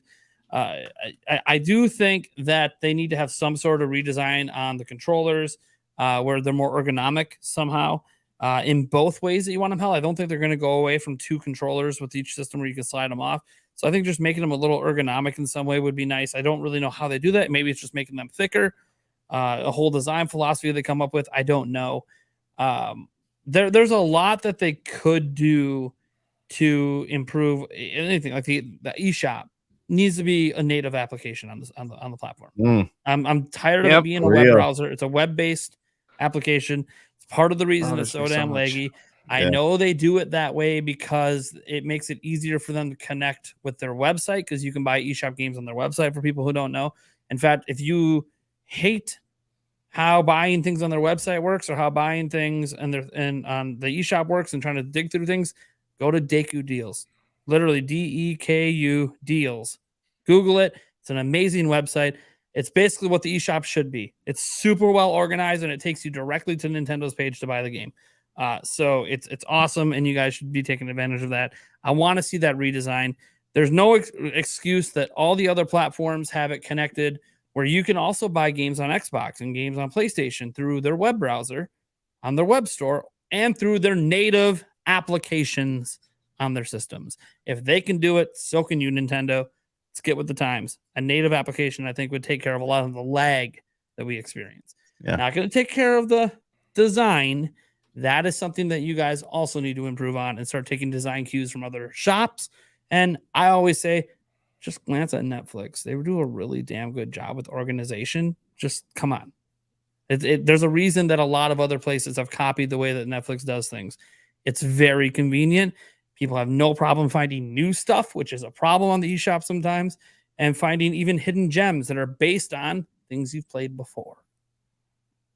Suggested content based on what you actually play. Who knew that it doesn't even exist on the current eShop? So there's a lot of improvements they can do there. I think the horror genre would be nice. Just click horror so you can actually see all the amazing horror games that are on the eShop. Right. Yeah. And they have it. They have it. It's a little clunky to get to, but yeah. Like I said, a lot of this just comes with there's a lot of improvements they can do there. They basically have just ignored and not done. They don't have a rating system, right? Nope. They No. only have that on what, Wii U, and the 3DS have it too. Yeah, I actually I hate that 3DS Netflix. Yeah, got rid of the it rating did. system. Yeah. Netflix getting rid of the rating system was such a terrible thing. I do. The Wii U rating system was great, and I understand all Nintendo first party games can be rated really, really high. I get it, but that wasn't what I cared about it for. I know a lot about those first party games. It's the games I've never heard of. You want to know? That's what I want more information. Yeah. A lot of indie games that you just don't know until you buy it, and it's like, how would I know before I buy it? That'd be great. Mm-hmm. Yeah, and it helps. I think I wonder if maybe they made the decision to not do it because they saw how it performed on Wii U and maybe they didn't want to hurt sales. But I wonder if it would help. I don't know that Wii U is a good barometer for them to make any decisions. Yeah. I'm just going to be. I think honest. that is a fair statement. Yeah. I may be right on that. I mean, look, a lot of other places have rating systems. Right. I don't think it's that big of a deal, but it could just be Nintendo doesn't want to manage it or something. It's just another thing to manage, but who knows? If they don't add it, it's fine. But I would like to see a rating system. Would be cool. The UI in general on Switch, I really like. I'm not someone who cares that much about themes. I mean, if you want to give us themes, cool. I'll use them. I used them when I had them like on 3DS, but I just didn't really. After a while, I just set the one theme and forget about it and didn't really think about it because what am I going to the UI for? I'm just trying to play a game. I'm not really thinking about what I see. Yeah. Hear me out. All right. So I think it would make a lot of sense for Nintendo to think of ways to get people to buy games, especially on the eShop, right? Because they, digital sales, it's better for them, right? Better margin there. But we were just kind of talking about how it would be really nice to kind of bring back like a rating system, just 5 out of 5 stars. It's pretty simple. But something else I think would be really neat is if they had like a try it system, like kind of like a demo, but not necessarily, not like an extended 5-hour demo, but maybe like, what if you could like just try it? Like you can like download a piece of the game, or maybe you have to download the whole thing, whatever. But if you could try something for maybe like the first 30 minutes, that in conjunction with the rating, maybe a lot of people will be more willing to actually spend money on things they see on the eShop that they don't recognize. Because I know there's a lot of things on the eShop I see, and I'm like, oh, that might be shovelware. I don't even want to give it a try. But if there's a try it system, I would try it. And if I liked it, I would pay for it. Yeah, that's more up to the developers to issue a demo that if they want people to try their own game, Expand the NSO game trials. Yeah, that's true. Yes. Maybe go shorter periods but more games. Mm-hmm. I don't know. Just saying. Yeah. Throwing that out there. Yeah, something that's kind of crazy. I was just kind of like watching the directs previously for research purposes, but like I was looking at how they were talking about Triangle Strategy, and they, like with these HG2 games that Square Enix does, like they always have like a trial period. Like they release a demo months in advance, like half a year in advance or something, and then afterwards they make improvements based off fan responses. Like I was looking at the Triangle Strategy trailer, and they introduced a lot of new things based off fan requests, like a moving camera, for example, and like difficulty options. Like those are crazy additions to add, like nice improvements made in the last few months before release. Like it's just kind of a cool concept that we've sort of seen more recently. Mm-hmm. I would like it if, maybe Nintendo did something. I understand it's a lot of this maybe left to the developer, but it might be nice if Nintendo could do some things to help facilitate more things along those lines. Mm-hmm. Yeah. Mike, what do you got? So I'm gonna make you very happy because I think Nintendo is kind of gearing towards something similar to that. And I'm gonna go based on what Furukawa said when it comes to the transition from one account to another. The Nintendo accounts will make it easier, and they want to focus a lot on accounts, right? So accounts is where they've given a lot of the rewards, right? They like those little icons, the little icons you get for every game, and how they have these releases for icons for NSO members. And fortunately, yes, this is coming with NSO. Now maybe they'll add themes to Nintendo Switch Online. Basically, you have to have NSO, and they'll release themes just like they do with the little icons. That's option one. Option two is that when you buy a game, you have the option of also downloading that game's theme, and then having that theme as a background. And of course, this includes music as well. So I think that as a reward, Nintendo might be able to. It's possible that they offer new theming for the homepage along with music, not just the static background music all the time, but I think maybe music from your favorite games having playing in the background, like when you have to buy a game or you sign up for NSO, that could be part of what they do. I think another thing Nintendo's going to bring is some type of a streaming service. I think Nintendo movies are coming, right? More Nintendo films are coming.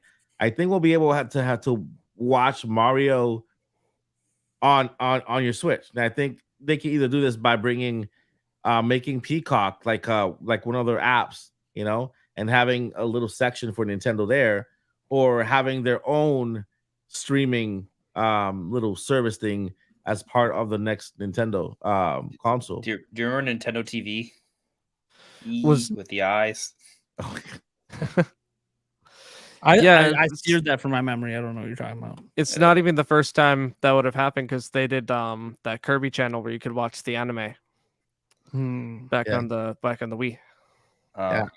Since we're talking about Nintendo kind of emulating other apps, maybe Nintendo should bring back Miiverse since Twitter died. I mean, I think I don't think they want the headache of moderating, man. They don't want the headache. I love Miiverse, by the way. Yeah. It was a lot of fun, but I understand why they did away with it. Yeah. It was chaos. I don't think they're gonna bring back. I don't think they will ever bring back Miiverse, but I think they will actually enhance their basically account when it comes to your Miis and the overall aesthetic of the homepage and stuff. The reward system, like you were saying, I think it's something that can also be part of NSO, and not in a way that you get what do you call that, when the little alerts that you get, the little notifications? You get the achievement, but with the achievement you also get something added to that, a little icon or something. Nintendo will make it fun to gain an achievement, hopefully. Besides the power, I would love the bigger screen, of course, 8-inch. I don't care if it's LCD. I love it. I have you still have it, you still got your big giant monster screen for your Switch? Yeah, gave it away, but yes, it's still here. Yeah, so because I play on that on handheld mode, I'm fine with it. If the screen looks better than that, I'm all for it. But accessibility features, that's a big thing for me. Accessibility features when playing on handheld mode is a big thing that Nintendo didn't do that well on the Switch. But hopefully they can do better on the next console. And something you can like the iPhone, where you can tap maybe the 2 fingers and then kind of make the letters bigger, or do something with accessibilities for the next gen console, for the deaf and for the blind, so in the accessibility area, I hope Nintendo does something better with that. For that, I don't think Nintendo is going to give us back. I don't think this is coming back. I think Nintendo's going to give us a brand new controller, a brand new device that's not even called a Joy-Con. I think Nintendo's going to want to separate itself from the word Joy-Con and bring us something new. We both covered the patent on the channel with the new mechanic, little joystick kind of thing, weird thing. Yeah. That I think, who knows, that could be part of the brand new controller. That could be part of the brand new Pro controller. I think because Nintendo has this thing of giving us something new for every next gen console. Like the Wii U didn't have Joy-Cons; it had the Wiimotes and it had the pad, right? Yeah. And so I don't think for the next gen console we're gonna have Nintendo's not gonna repeat this. You know, I think we're not gonna get no little Joy-Cons like this. I think what's coming could be better, could be worse. I don't know, it's Nintendo, but I think it's gonna be something completely new. Hopefully better to head like what Andre was saying, better ergonomics. But I think it's gonna be something completely new. It's gonna be very easy to differentiate the Switch from the next gen console. That's what I feel it's gonna be. Better battery power, and I feel like Nintendo's also gonna give us options when it comes to storage. 1 terabyte, maybe a 500 one, and maybe a 32 one for the cheaper. That's a lot of expensive flash memory. Yeah. Holy smokes. 1 terabyte you probably get for $599, right? Oh my god. The base model, I'll pay it. the base model, which is 512 gigabytes for They better give me an OLED screen for that price too, by the way. Yeah. Holy crap. the $399, and it then, better come with a little Rob that kind of can carry your pizza and drinks too. and then you get the 349 for the 64 gigabyte one. Let me ask you guys a question. I'm Might be gonna drinking derail the this Kool-Aid over conversation. there. So me derailing the conversation here potentially. What is the best control stick Nintendo has ever introduced? Oh gosh, The best? the best. The best. Thinking. And Like, what's one that you miss? It's definitely not the. It's definitely not N64. the N64 one Probably breaks. gonna Oh. break I think my GameCube. So you fingers. snap that every. I think GameCube too. I was Like, GameCube. It has that nice grip to it. It has has the a nice grip and it has clickiness. the notches as well, so it's more accurate. Like I run into with like the very like clean circle is that based off how our thumbs are, how we hold controllers, sometimes you might press like diagonal up instead of left, right? Or like sometimes like so it increases the degree of error because I mean it's human error, right? But I think when you have the notches, you're more inclined to press the right direction of the 8 typical directions. So I would really prefer to go back to the notches. I would really like that. I think they had that on the nunchuck for the Wii as well. That was good. Yes, they did. Yeah, but I do agree with you that the grip part was really nice on the GameCube, and the nunchuck was very flat. Yeah. So I think it was better, but obviously the main thing we were missing was the clickable sticks. Yeah. So I think it could be a fusion, like in terms of feel and control of the GameCube, and maybe with like the Pro Controller, because the Pro Controller control stick is solid. I just kind of missed the notches. Like, give me the notches. Yeah. One thing I forgot to add for the Switch 2, I want M.2 drive. M.2 drive instead of the SSD. I want M.2. That's gonna help you speed up the games, play better games. Loading time. Drinking the Kool-Aid. Cut them in half. I don't disagree with any of this. It's just so wishful thinking. Like, Yeah. I'm telling you, Well, it absolutely is. I'm thinking it's a wish list, right? What you want to see, right? It's not that I feel like they're gonna do it, but hopefully they do it. I mean, It is what we want. It is what we want to change. Yeah. So No, if we're gonna pay $5.99 for a Switch 2, by the way, I hate the GameCube control stick. that's Why? okay. So those ridges, right, that you love so much. You know what they used to do? Dig into my finger and give me blisters. Oof. I'm talking about you're talking about the grip, right? I'm talking about like where the control stick hits the controller itself, like those notches around. Those notches suck when you want 360 degrees. What are we talking about? They force you into 8 cardinal directions. Worked on GameCube because almost every game worked on 8 cardinal directions. Those notches are horrible. Those things are horrendous. They work on GameCube games because they're designed for it. Dude, if you want 360 degrees, dude, I don't need to go dun dun dun dun dun dun. Dude, a smooth. Yeah, come on. It'd be good if they Could also do what could also Ugh. do what Xbox does, or at least on the 360, where you have little nubs on the control stick that have the different directions, so you kind of have a vague idea of where you're going without looking. So When do I ever need to look to know where I'm going with the control stick? It's where my thumb goes, man. If it goes up, I'm going up. Down, I guess down, right, I'm right. coming at this from the standpoint of like if you're playing a fighting game. Have you and never? you need to do a complicated action. Have you never pressed the wrong direction on a control stick by like 45 degrees? Nope. No. Never. What are you? You need to recalibrate. You need to thumb, recalibrate man. your thumb. You gotta recalibrate your Well, thumb. okay. Okay. Listen here, 45 man. degrees Maybe is an entire different maybe I direction. would just like some accessibility because me being an athlete growing up, I've experienced a great deal of jamming of fingers and such, and maybe my thumbs aren't as accurate as your thumbs. All right, let me show you how to do Maybe it. your Let me show you how thumb to do got it. jammed from all the GameCube controllers you've been using. Let me show you how to do it. Look, I'm gonna go up. Okay, so you take the thumb, and then you push up. All right. Okay. I will. I love the guarantee basic you. I tutorial on how guarantee you. control We stick play works. any game against each other, I will win. Yeah, but that just could be a skill issue. But you see, you guys don't have a problem with your control sticks. I apparently do. Why do you think not a single mainstream system has gone with that design since then? If it is so superior, I want accessibility. there's a reason it went away. There's a reason it went away. Because And by the way, it was only on the left understand stick. what you're saying, The right stick didn't even have it. It was just, well, the right stick was like a nub, but it did a full rotation. Yeah. but- Hold on. Hold on. Maybe I'm wrong. Maybe actually they did have the notches. Yeah, on I No, don't it know. did. I It didn't did have have the a- notches. I'm It did have coming- the notches? Yeah, I Yeah. couldn't remember. You know, I what don't the have an thing- actual GameCube controller on me right now. So, So, what'll be a good thing is that if they made this, I have in one a sitting part- over here.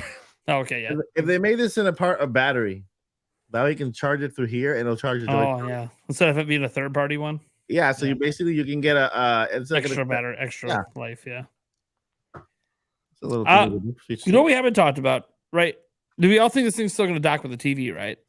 Mhm. So, how about changing the damn dock? Yeah, Look it at still, that. it still has it on the Yeah. website, And too, it's I've freaking got- great. Oh my god, do you hear that?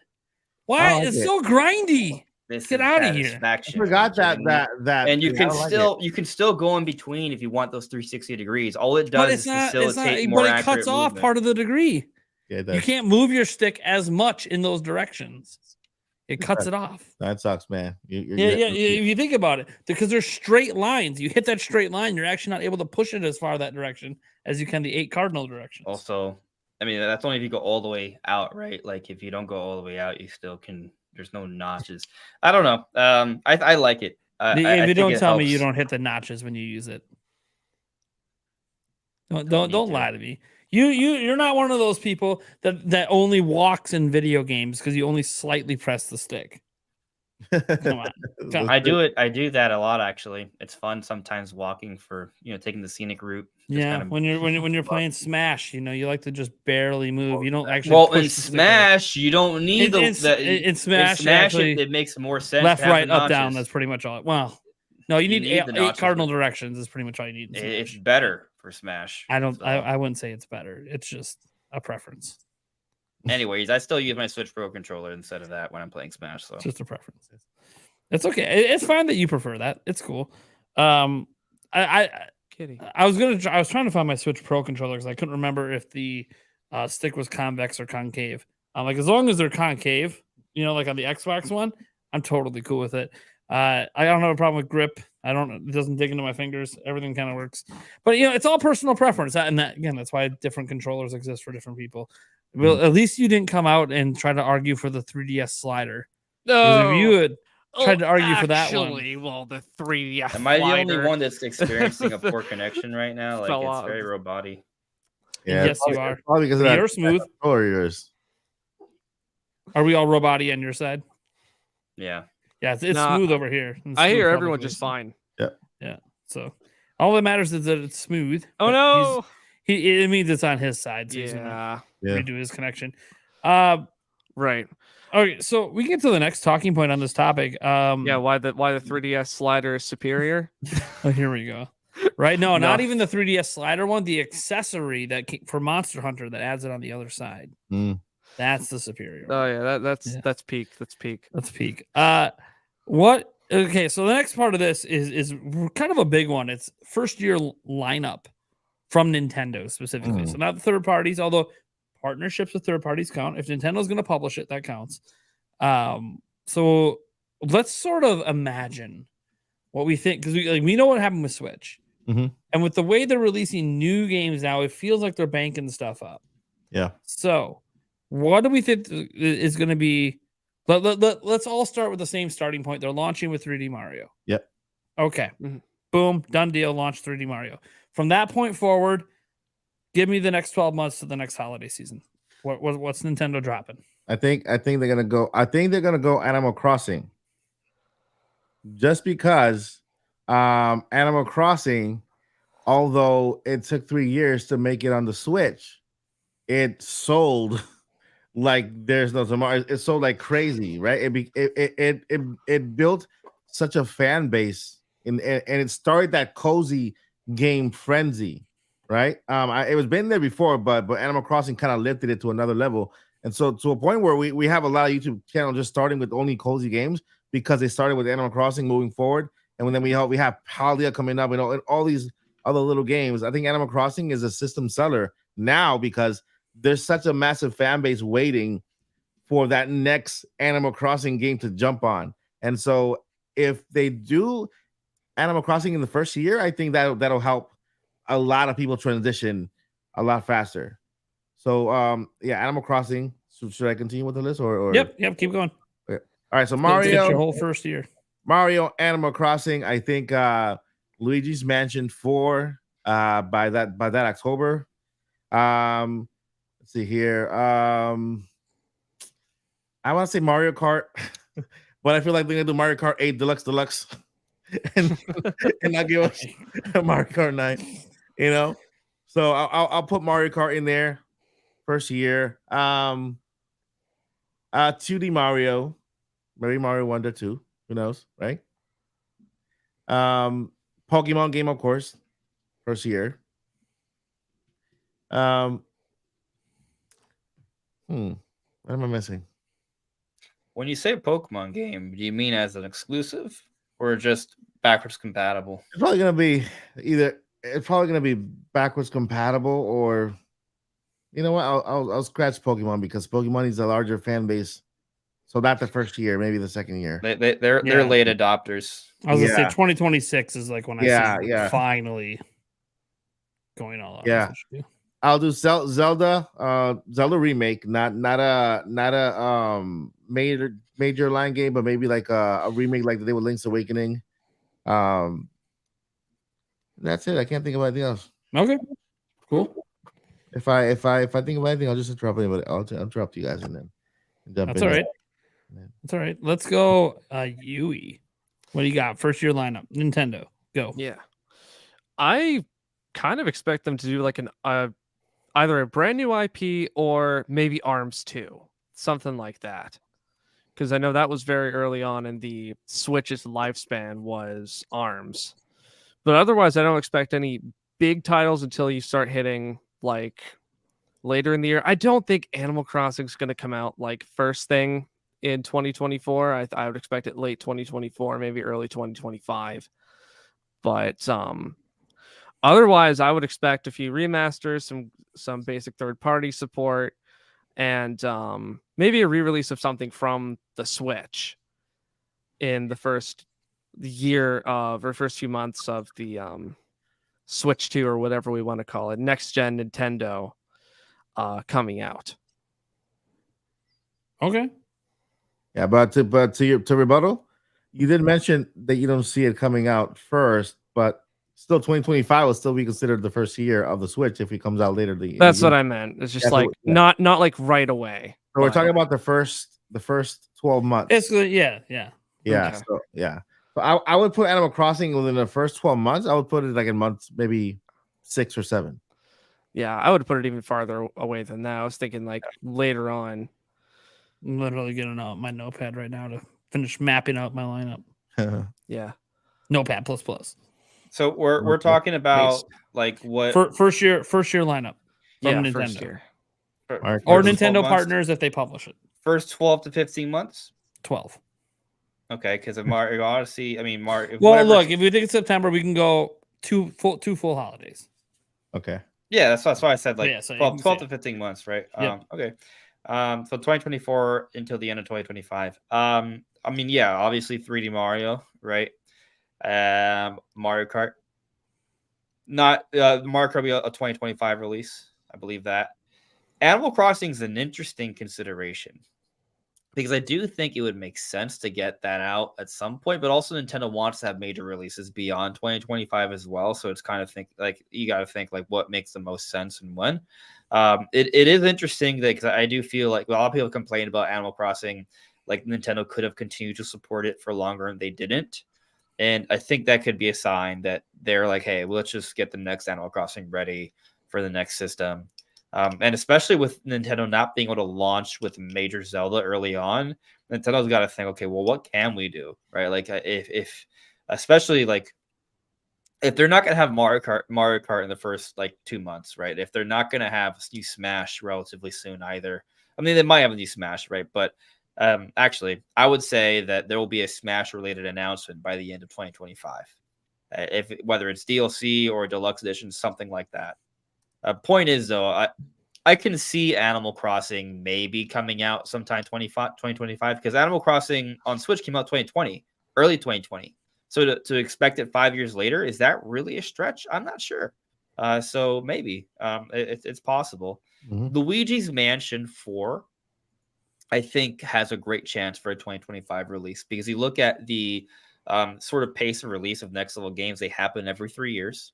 So by 2025, we'll be 3 years removed from the Mario Strikers that released in 2022, I believe, and then 2019, 3 years prior, is Luigi's Mansion 3. So a 6-year gap between major games. I think that's a healthy gap and gives them enough time to really get that out. So I think that that's a good one. Metroid Dread sequel will be out potentially by then, depending on the Metroid Prime 4 DLC situation.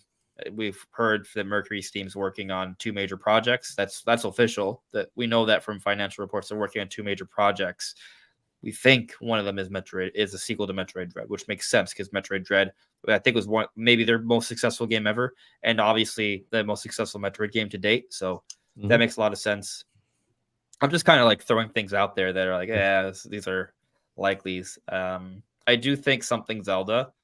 I think it's probably going to be the Tears of the Kingdom DLC. So there's going to be like a major expansion to that. And maybe also 2D Zelda could come out relatively soon. And Donkey Kong, if it's not out already. Metroid Prime 4, I think, is cross-gen, maybe. So beyond that, no, this is for Switch. I was going to throw out a random idea for Switch during the Switch 2 era. A port or enhancement of Ever Oasis as a Switch game, like during the Switch 2 era. It really feels like that's something they could kind of put out there, you know. Going back to Switch 2, though, I mean, I feel like that's a decent amount of games. Obviously, Pokemon, but I that's gonna be backwards compatible. I think 2026 is maybe when we finally get an exclusive Pokemon game for Switch 2. That's going to be, there's some speculation that maybe finally Pokemon Company and Game Freak are going to lengthen their generations to 4 years.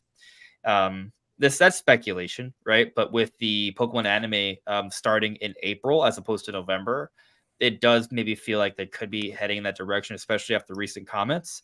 And also, it's a big anniversary for Pokemon in 2026. I think it's the 30th anniversary. 30th. So maybe they do want to delay things a year, really hit the ground running with a next generation game, properly optimized and polished. 2026 switch to exclusive. That might be pretty heck. There'll still be games in between. Like I think maybe there's like a Legends or something like that. Related to Generation 5 next year, and maybe they do Let's Go the year after. Just to bridge the gap. But yeah, something major by that point. But that's obviously afterwards. But you know, I mentioned a Legends game would be next year and be a Let's Go game the year after. Those games will be for Switch, but they'll run better on Switch too. Yeah. What else? I mean, there's gonna be Mario sports titles. There's gonna be Mario Party games. Was literally going to bring up an addendum. It's just like Mario spinoff or a Mario sports game. Just it seems like something kind of easy. Sure. Yeah. Monolith Soft's next big title, I think, was a 2025 release. That makes sense to me. Like, I mean, you look at how Monolith Soft was on Switch. We technically only had 2 new games from them, but if you account for their DLC stuff, right, like they were relevant 4 of the Switch's years, and I have a feeling like I think that's going to probably be similar on Switch too. So if they're not going to be available in 2024, I think 2025 feels safe. So Xenoblade 3 came out.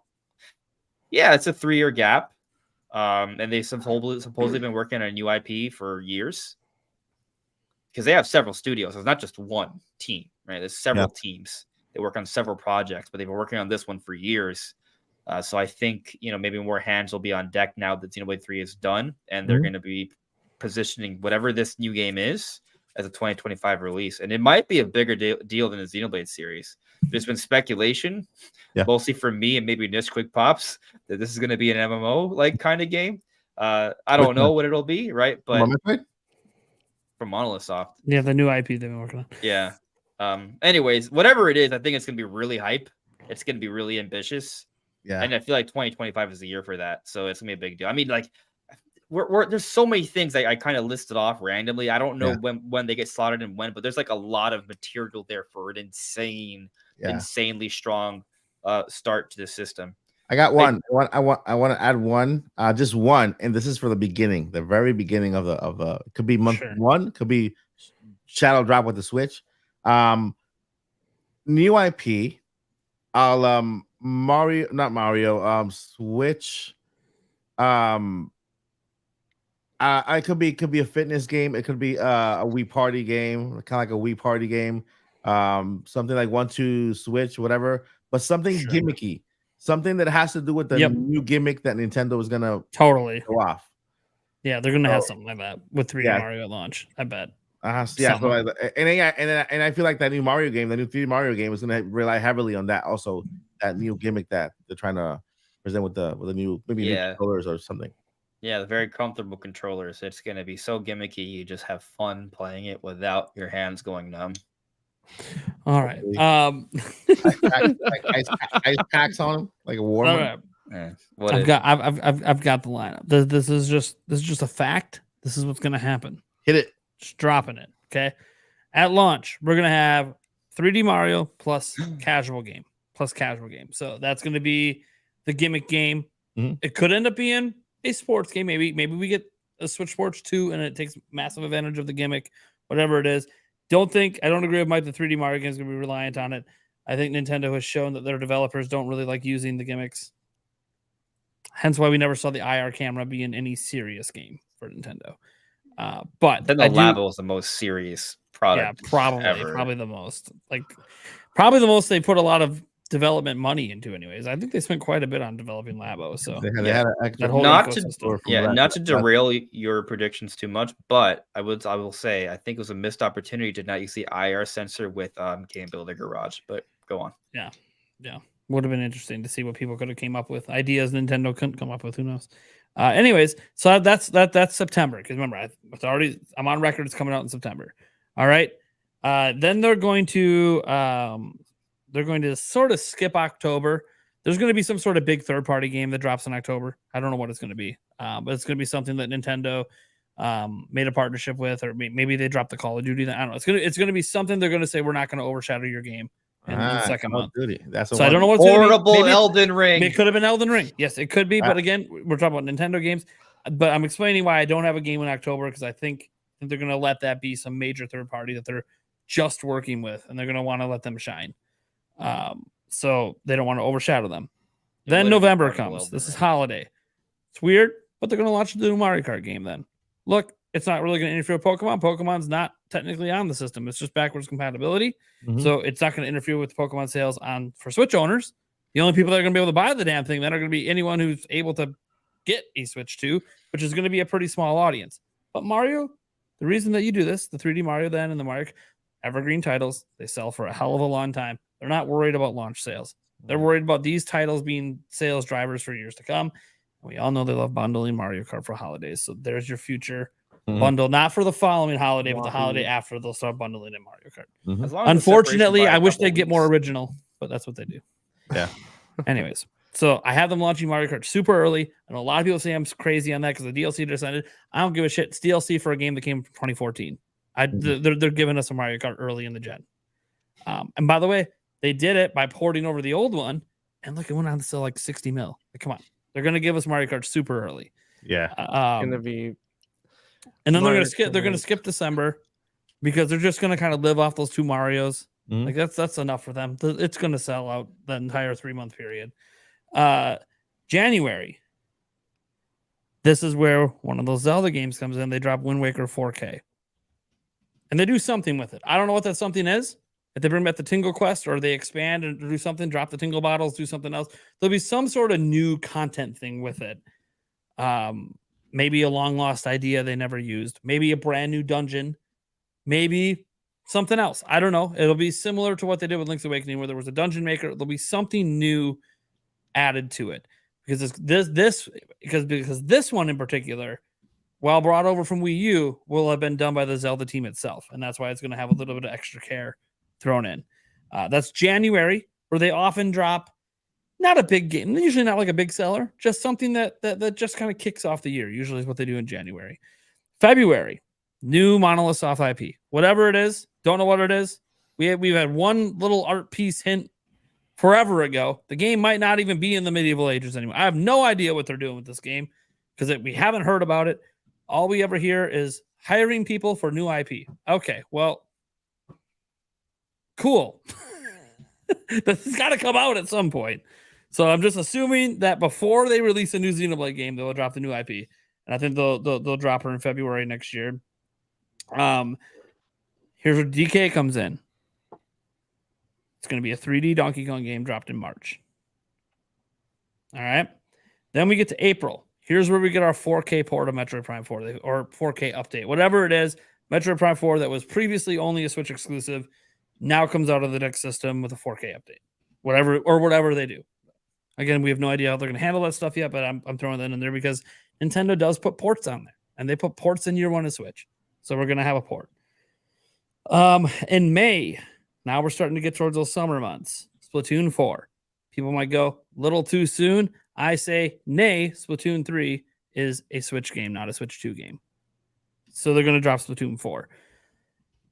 And that game's going to live for a while because they're going to plan to drop a Splatoon 5 at some point. I think they're going to try to keep up this 2 Splatoons per generation thing that they got going right now because they saw really good sales back to back and they proved that Splatoon doesn't have to be a once per system game. So I think they're going to drop an early Splatoon 4 May next year. Here's where they give Ubisoft a little time to shine because they do publish this in some countries, so I'm counting it.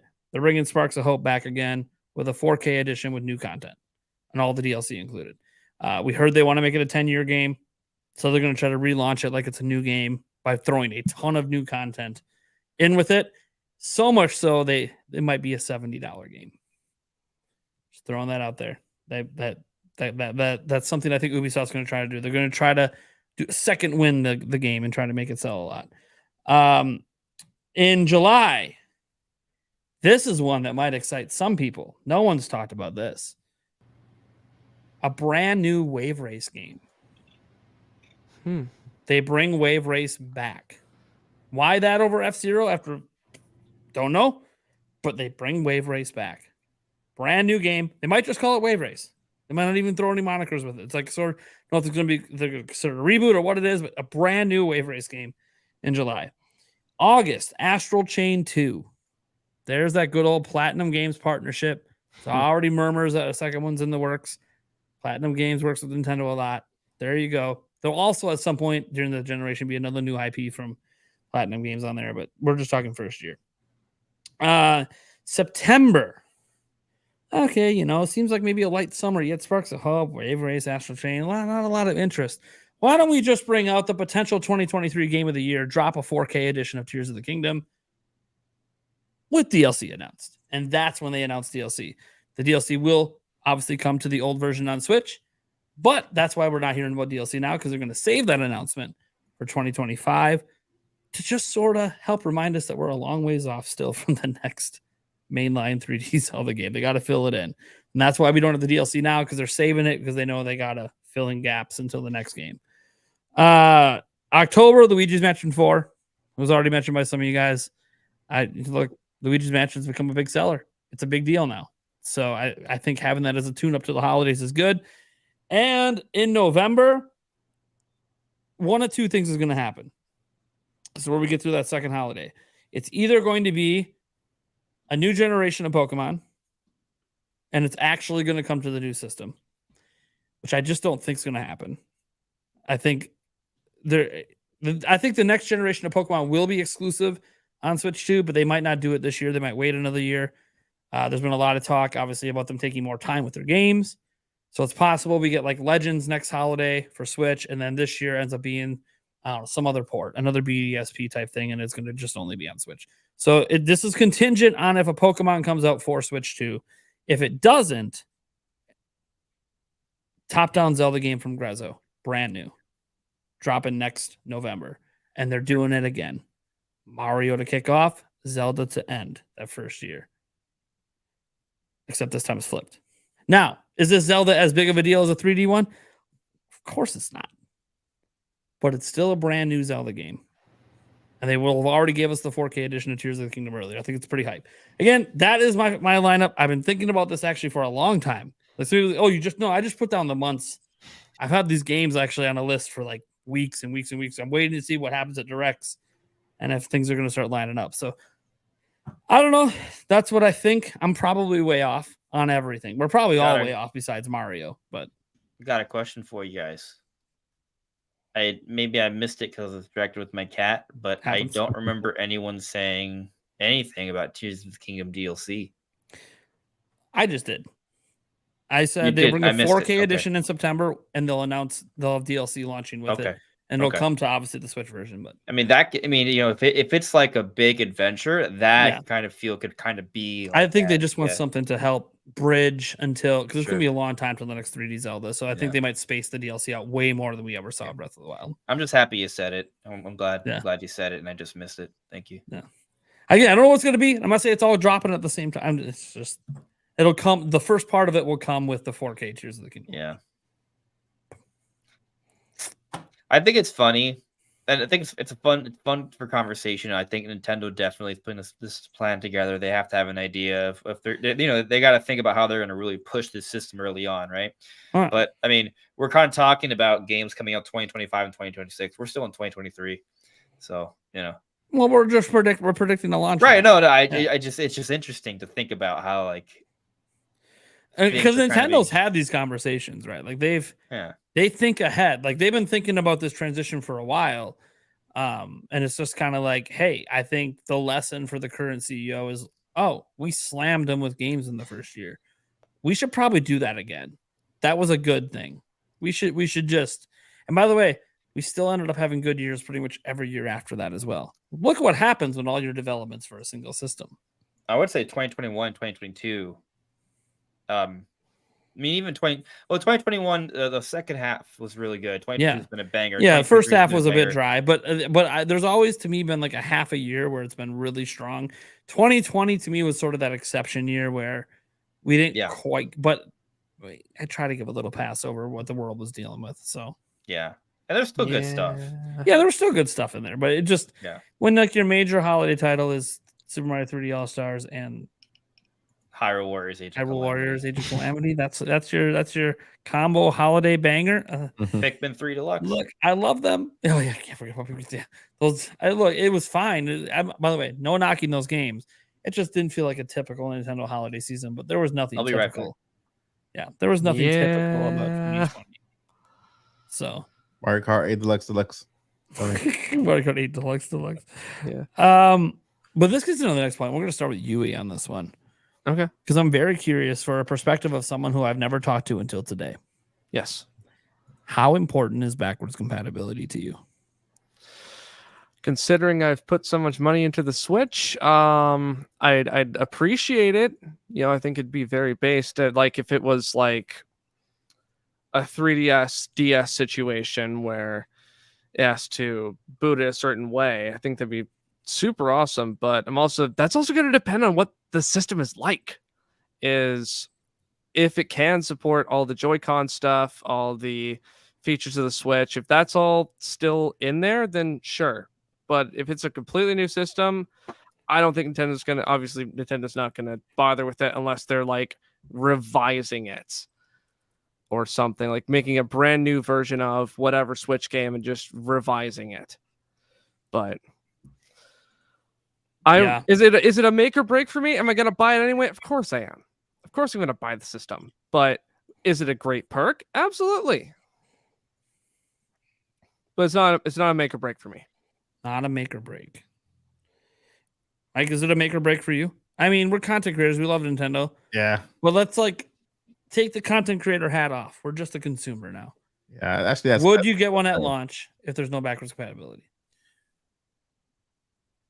As a Nintendo fan, purely fan, I think I would, just because of the newness. You know, I like to. It's like buying a phone. If there's no backwards compatibility, that's the question. If there's no, would you fight harder for it if there was? Because obviously, get one at launch is already a fight, and we're content creators, so we're gonna go through the fight anyways. Yeah. But if you're a general consumer, it's like, oh, I'll get a pre-order if I happen to get one. But like, if the pre-order is not there, whatever, I'll wait. Yeah. But if it's got backwards compatibility, you're like, no, screw this. I'm selling my Switch now. Let's go. Exactly. Yeah, you would actually fight better if it had backwards compatibility, because of it's not a matter of me buying games, because I still have my Switch. You know, I still have the Switch there. Yeah. It's still gonna be there. And I think Nintendo's gonna be supporting that Switch for at least 2 more years, at least when it comes to updates, right? So I can still go to my Switch and play it.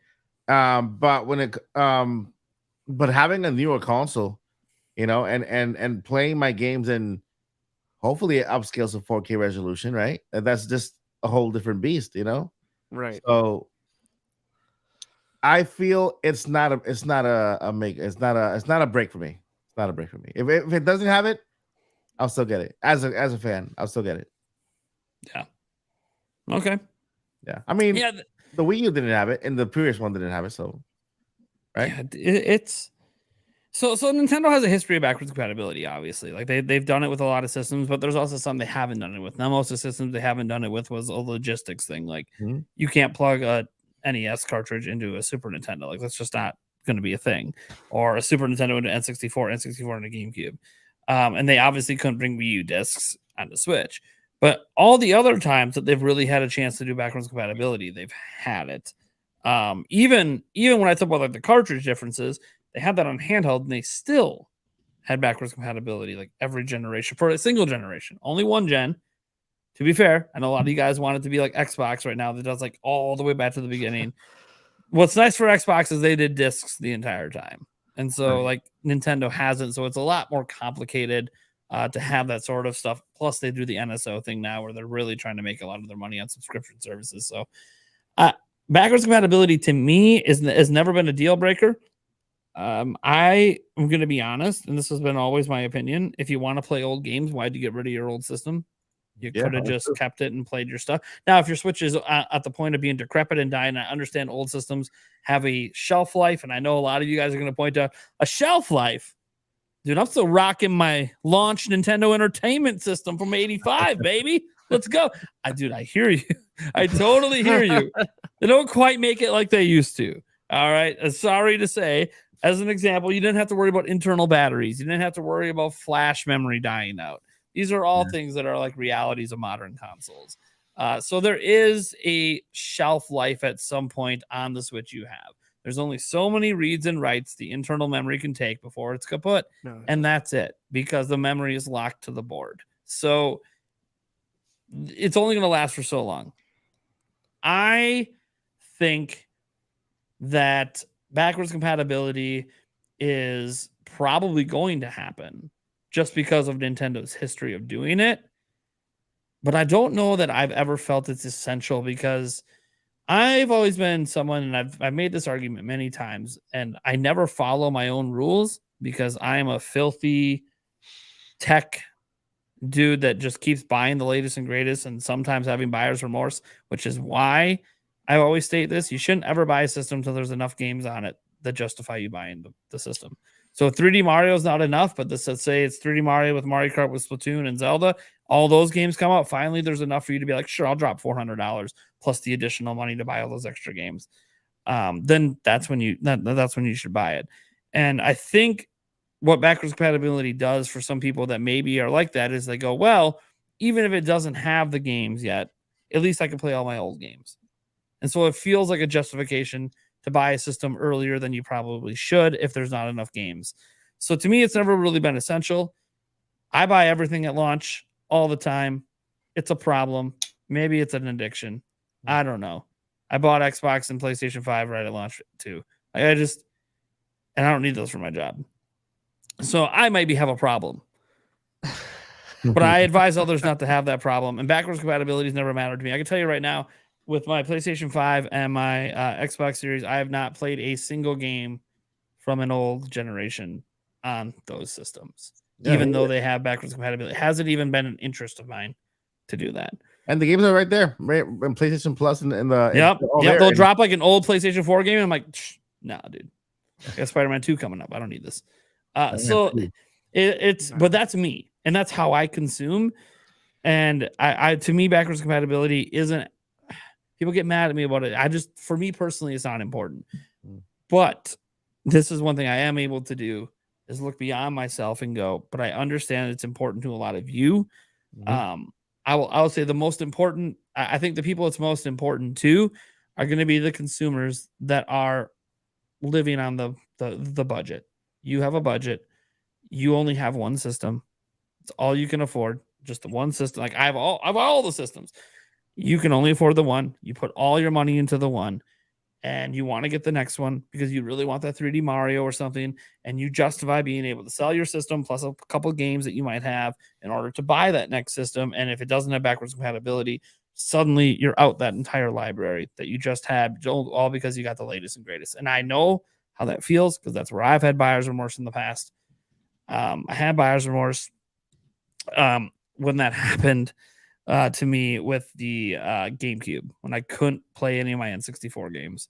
And I sold my N64, not the games, the console, to help pay for the GameCube.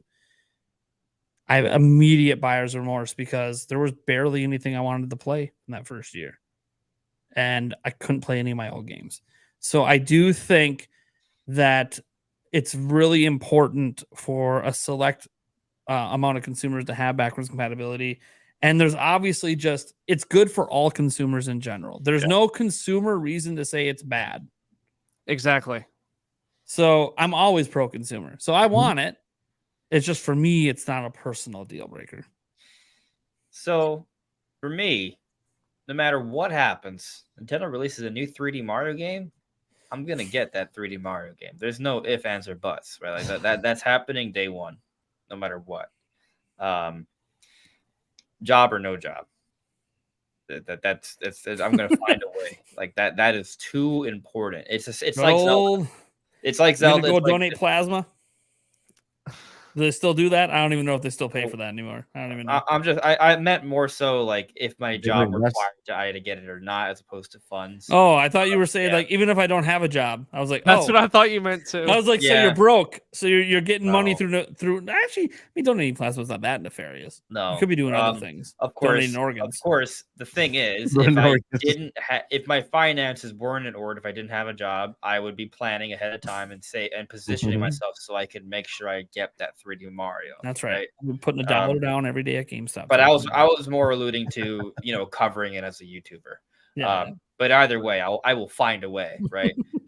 That said, when there's a will, there's a way for almost anything. So. That said, I would say it does depend, and I agree with you that backwards compatibility in a way actually kind of facilitates more hardware sales, at least at first, because people can sell their prior system, still keep the games and buy the system, right? And since the people already bought the Switch, it doesn't really hurt Nintendo that they're selling the system. Yeah. So it makes sense. It feels good as a consumer to know even day one, I don't lose anything. All I'm doing is gaining. Yep. Yeah. But I'll also make another argument, and I've seen people make the argument to the contrary, right? Like if there's backwards compatibility, then people might not be as willing to buy new installments on the next system. I'm not sure. I mean, that's just kind of something that's brought up by like third parties supposedly, but I'll make the argument in the opposite direction, because if you have, say for example, Tears of the Kingdom, right? You have the Switch 2, you might want to see how that game runs on that new system. It might actually encourage you to try out some of your prior games. But on top of that, if Nintendo plans on supporting the Switch for a couple of years past the Switch 2 and they release games for the Switch, well, if you have a Switch 2, you can still buy and play those games too. So when Nintendo ports Xenoblade X to Switch, still playable on Switch 2. People will still buy Xenoblade X. They won't not buy it if they have a Switch 2. So I think backwards compatibility actually behooves Nintendo in some ways. It's not just a pure consumer thing. There are business reasons to do it. It increases hardware sales. It increases the longevity of software sales on the Switch, making it relevant on Switch 2. So I think it makes sense from both perspectives. And it just increases the overall value. Like that's such a huge lineup. So for sure, they should do it. I believe they will do it. But if they didn't do it, I'd still buy it because I'm a hardcore Nintendo fan. But I also think it would hurt them at least short term if they didn't do it. Okay. Yep. Yeah. I mean, yeah, they made great points when it comes to people who are hardcore fans too, but they can only afford to have that one console, so they sell that one to get the other. And so in that, at that point, yes, you are basically you need to you are relying on backwards compatibility to actually at least have your library of games at least that first year of the system. So that makes sense. Sure. Which is also why later into a system's life cycle, once they have revisions, they will revise out the backwards compatibility because it's more so about getting people to buy early on, and afterwards it doesn't matter as much. Will they ever do that? Will they ever revise out of backwards compatibility? They've done it. They did it. Yeah, Mhm. they did that with The Wii. They did really late life, but they did it with Wii. Yeah. So the Wii was compatible with the GameCube until a certain point. Yeah, that Yep. mini model. The newest model. No, yeah, the Wii Mini model didn't have it, and I think I see. there was a regular Wii version released in 2011 that they phased out the backwards, but that was all the way in 2011. Yeah, it was like But they phased it out in 2011. There's another example. The DSi couldn't play Game Boy Advance games. Yep. Yeah, and if you really want to stretch it, the Game Boy Micro couldn't play Game Boy and Game Boy Color games. Yep, that's true. Yep. So there's a few examples So right there. Further, the NES couldn't play Atari games, or You mean the color TV games? Nintendo made color TV games. or the Pong game. The Pong with the little controller. Right. Yeah. So a couple other points on this topic. This one's just the Metroid Prime 4 question. Is it going to be a launch title, or is it going to launch first on Switch? You guys already know my answer. I say it's going to come out first on Switch. Switch. I think it's going to be announced in September. So we got a 3-way agreement. Funny, I know I'm the big Metroid fan here. I'm the Metroid defender. I couldn't tell by the giant Samus in the background. Yeah. That's my girlfriend you're talking about there. And the pillow and the body pillow of Samus. Oh yeah, well he's not trying to turn the camera to the other room. We're not in the bedroom. He's got a separate studio now. You don't have to see the body pillow anymore. True. There's go back to content from 3 years ago. Stop spreading misinformation. Zero suit Samus pillow. Anyways, the body pillow. That probably would be a pretty good. I'm just kidding. But we're gonna speak it into reality. Like you squeeze it, it talks to you. Look, I'm gonna go on Amazon right now and drop a link for everyone to a Zero Suit Samus body pillow. I think that Nintendo. I brought this up earlier, right? And I think back to the Primary Master announcement situation. There's two perspectives. One perspective is they announced it the way they did without showing Prime 4 because Prime 4 is just still too far out. They didn't think it made sense to show it off at that point. Or B, they're saving it because they want it closer to the showcase of the Switch 2. Now, that doesn't mean that it can't. But for example, Mike, you alluded to this earlier. They can unveil it in this direct, and it can still be a cross-gen title. I mean, look at Breath of the Wild. We had Breath of the Wild footage. We had an extensive E3 presentation and demos on it before we saw the Switch version, right? So theoretically, we can still get a Metroid Prime 4 unveiling this September before they announce Switch 2. Like that could happen. But I guess what I'm trying to get at here is that I wonder. This September Direct, I think, will be very telling, right? If this September Direct we don't see Prime 4, I think that tells us that it's going to be a cross-gen title falling in the launch window. I think, especially because Switch is probably going to stay relevant for a couple of years after Switch 2 launches. It's totally okay to release, say, 3D Mario and Switch 2 in September, and then turn around late October or early November and release Metroid Prime 4 for both. Like, they could do that, right? So I'm kind of 50-50 on it being cross-gen or not. Like either way, I think there'll be like an enhanced version in some way for Switch 2, but it just, to your point, is it come out afterwards? And I love the idea of Prime 4 being like that last big Switch title, and I think that could really help to, bolster sales from that perspective. So there's something weird about having that version and then a few months later releasing a better version on Switch 2. I kind of feel like maybe they should just do both at the same time.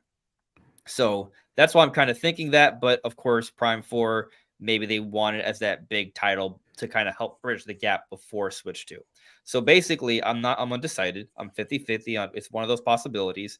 And this September Direct will kind of sway me in one direction or another. If Metroid Prime 4 is unveiled as like a first half of 2024 game, then it's not cross-gen, right? It'll be enhanced later down the road. But if it's not, if it's a no-show or announced for a second half of 2024 release, I believe it will be cross-gen. I want that game to have a campaign, be multiplayer, have like all the stuff that Battlefield has.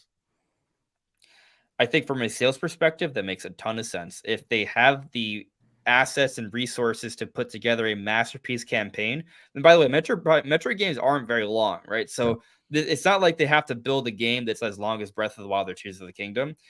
They don't have to do that. If it's like a 30 to 40 hour experience, it's very replayable, maybe with multiple difficulties and maybe some sequence breaking, that's great. And then if they have more, and if that's a masterpiece, if that's like a 10 out of 10 experience, let's do that. And then if they can still implement a multiplayer that fits what Metroid Prime is, and that gives it legs beyond helping it to be evergreen as a launch window title for Switch 2, let's do it, because that could maybe position Metroid to be like a 10+ million seller. Doesn't Metroid Prime? I don't know a lot about the background, but isn't it like a federation? There was a spin-off called Metroid Prime Federation Force that was a co-op online multiplayer 3DS game. So it's canon to have that there's a federation that exists within the Metro universe. Yeah.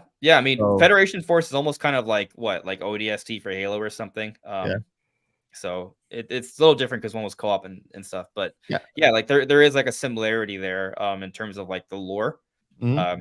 Outside of the main character, there are other characters that are weaker but still take place in kind of shooting and space stuff.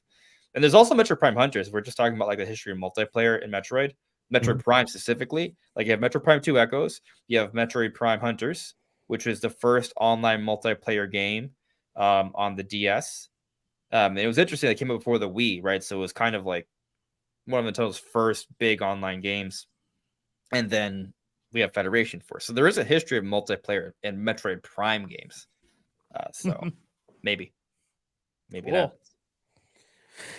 Well, we'll see what happens. I'm actually going to save this last part of this for another week and the final topic for another week, looking at the time, because we do have a number of fan questions that came in that I want to make sure we get to.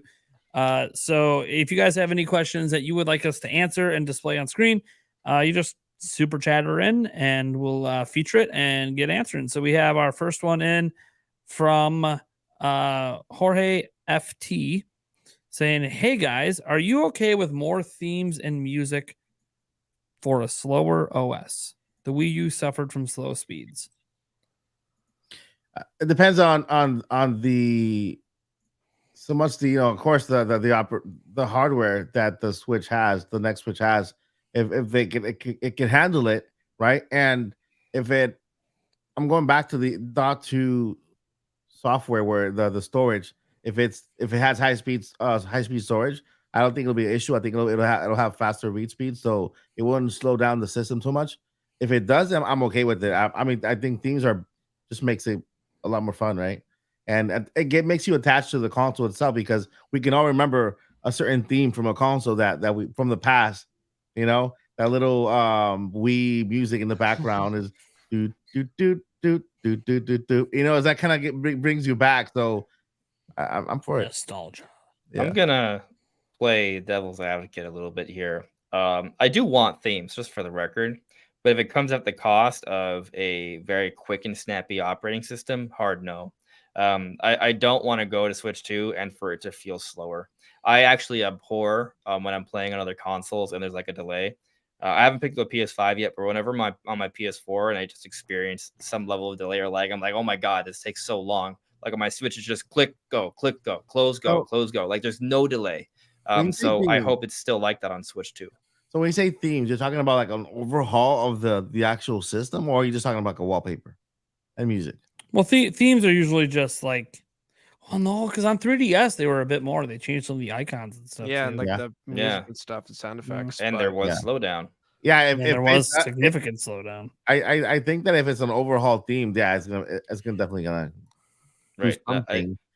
You But, know, like, but if it's Xbox back in at least on the 360 would have kind of basic themes where it's just pictures, then have the premium themes which change like icons and stuff. So it Yeah. depends on like what ultimately a theme is. If it's just a If it's a color swap, it's swap, whatever.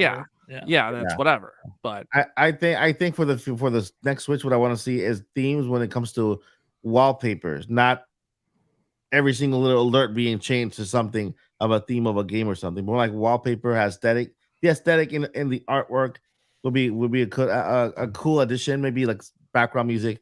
But that's as far as I will take it when it comes to that. Anything else, I think it'll just be get in the way. Yeah. I look, I don't themes are always cool, customization's cool. But as I always tell people, I'm booting a system to play a game. I'm just gonna go there. I'm just gonna go straight. Like it is neat to be like, oh, in the background of my videos, I can put up the Switch home menu with the custom theme and it looks all cool. Yeah, but like for the purpose of me as a gamer, I really don't care. Like I know I remember all that Wii music and the 3DS stuff. Like it's all fond memories and lots of nostalgia. Also, it had zero impact on me buying a Wii or a 3DS in the damn first place. I would have bought them anyways. So it's like I don't need them to be there. And I over time started getting more frustrated with the lag that sometimes having some of those themes enabled would cause versus not. So if you're going to tell me if there are themes in music, but it adds actual noticeable lag to the operating system, I'd rather they just be nuked. But I'm all about ease of use and convenience over customization. Like if changing the background on my phone made it slow down, pass.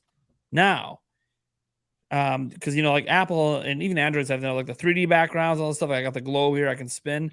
Doesn't slow my phone down, but it will make my phone drain more battery. Yeah. But I'm willing to drain more battery for neat little visuals than I am lag. No lag, please.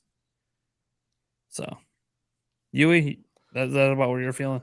no, it's exactly what I was feeling with this. Is if it doesn't have a noticeable difference with performance, yeah, sure. But if it's gonna slow down my system, or I'm gonna have second thoughts about it, I might do it anyway because it's fun. Yeah. But honestly, I just at least give us more than just 2-3 choices. I at Like, least give want us- colors. Yeah, exactly. Just like do There's no reason blue, just pink, light and orange. dark. I We don't- can I have don't other care. colors. Yeah. Yeah. Just I feel it was just a big missed opportunity for the Switch just to have extra colors on the menu, so we don't Yeah. see the same. Everyone has just the black or the white one, Mhm. but Just colors alone would have been fine. And I don't, as we see with light and dark, I don't think it would have affected anything just to put colors in. But yeah. all right. Our next question comes in from Bash Celestia. Okay, yes, it is. I don't know what the beginning of it's about. Probably responding to something we said earlier. Anyways, let me get my question in again. Do you guys still play games from old consoles or handhelds? Of course. No. I I'll be the only person who doesn't do it, by the way. yeah. Oh, you did play Breath of the Wild. I don't talk to Counts any as other two. gamer that doesn't play their old games. But that's me. Yeah. I like the idea of going back to old systems. I currently don't have a lot of old systems. But I have like this dream of eventually kind of going back and getting every old system and collecting like a library and having it all accessible in this dream world where I have time and money. It would be nice. Amen. Yeah. That said, though, I do tend to fire up my Wii U on a very rare occasion. but it's usually only to play something that I don't have on Switch. Yeah. Then I kind of just find myself hoping that everything comes to Switch, and they've done a pretty good job so far. So the more games that come to Switch, eventually, the less reason I have to go back.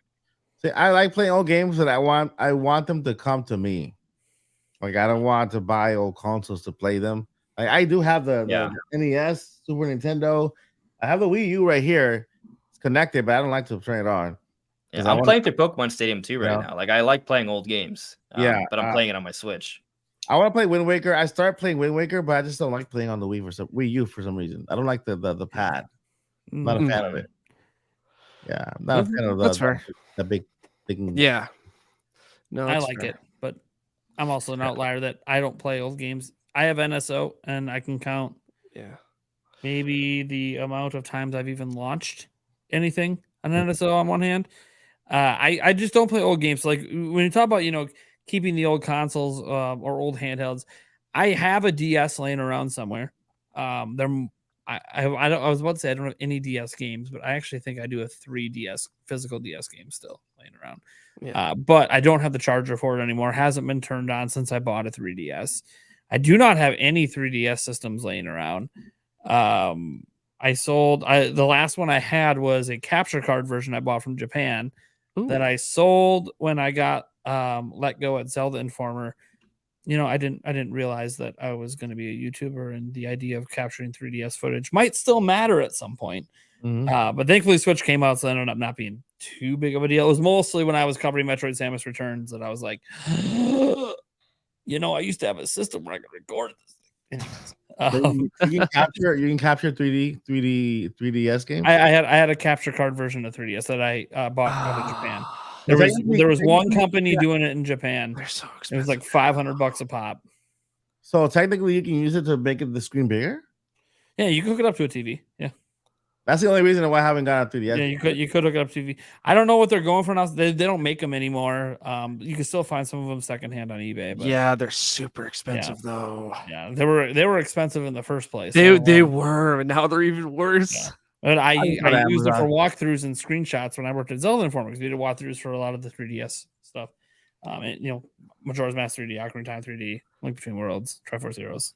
I'll get one. So I had one for work, and then I didn't work there anymore. So I'm like, I don't need this anymore. Little did I know that it still would have been a little bit handy. And now with how expensive they are, it's like, man, if I would have just held on to this damn thing. Sell this regret. Yeah, but anyways. No, I don't have that. Although I do sell some 3DS physical games. Didn't get rid of all of them. I still have them sitting back there. I got my Zeldas and a few others.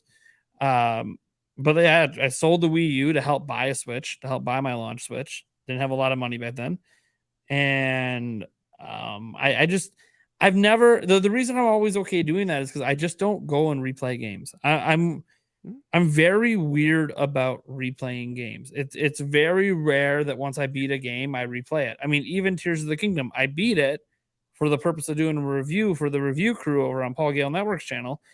And I just literally haven't been playing Zelda as much since I did it. Now, am I still playing? Sure. But it's only because there's still some stuff I want to do. But do I want to restart? Like if my save file got deleted, would I restart Tears of the Kingdom? I'm really not sure that I would. Maybe if a master mode came at some point, I'd give it a try. But I don't really think that I would want to start all over again. And that's just how I am.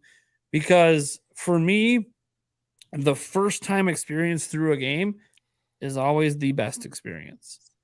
And nothing else ever really measures up. Even like all-time great games. Like when I replayed through Metroid Prime Remastered, I've beaten that game before.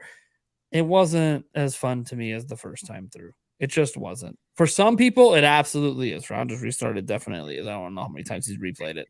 But it's just I just don't get a lot of joy out of replaying games when I could just play something I haven't played yet that's a brand new experience. It gives me something that I don't know what's going to happen. But that's how I am. A lot of people love replaying their retro games, and they hold on to all their systems, and they have huge retro collections. Or they at least play them on NSO or some other service, or they emulate them. But it's just not me. Sorry. I still have some old games, but the last one I probably booted up was Secret of Mana.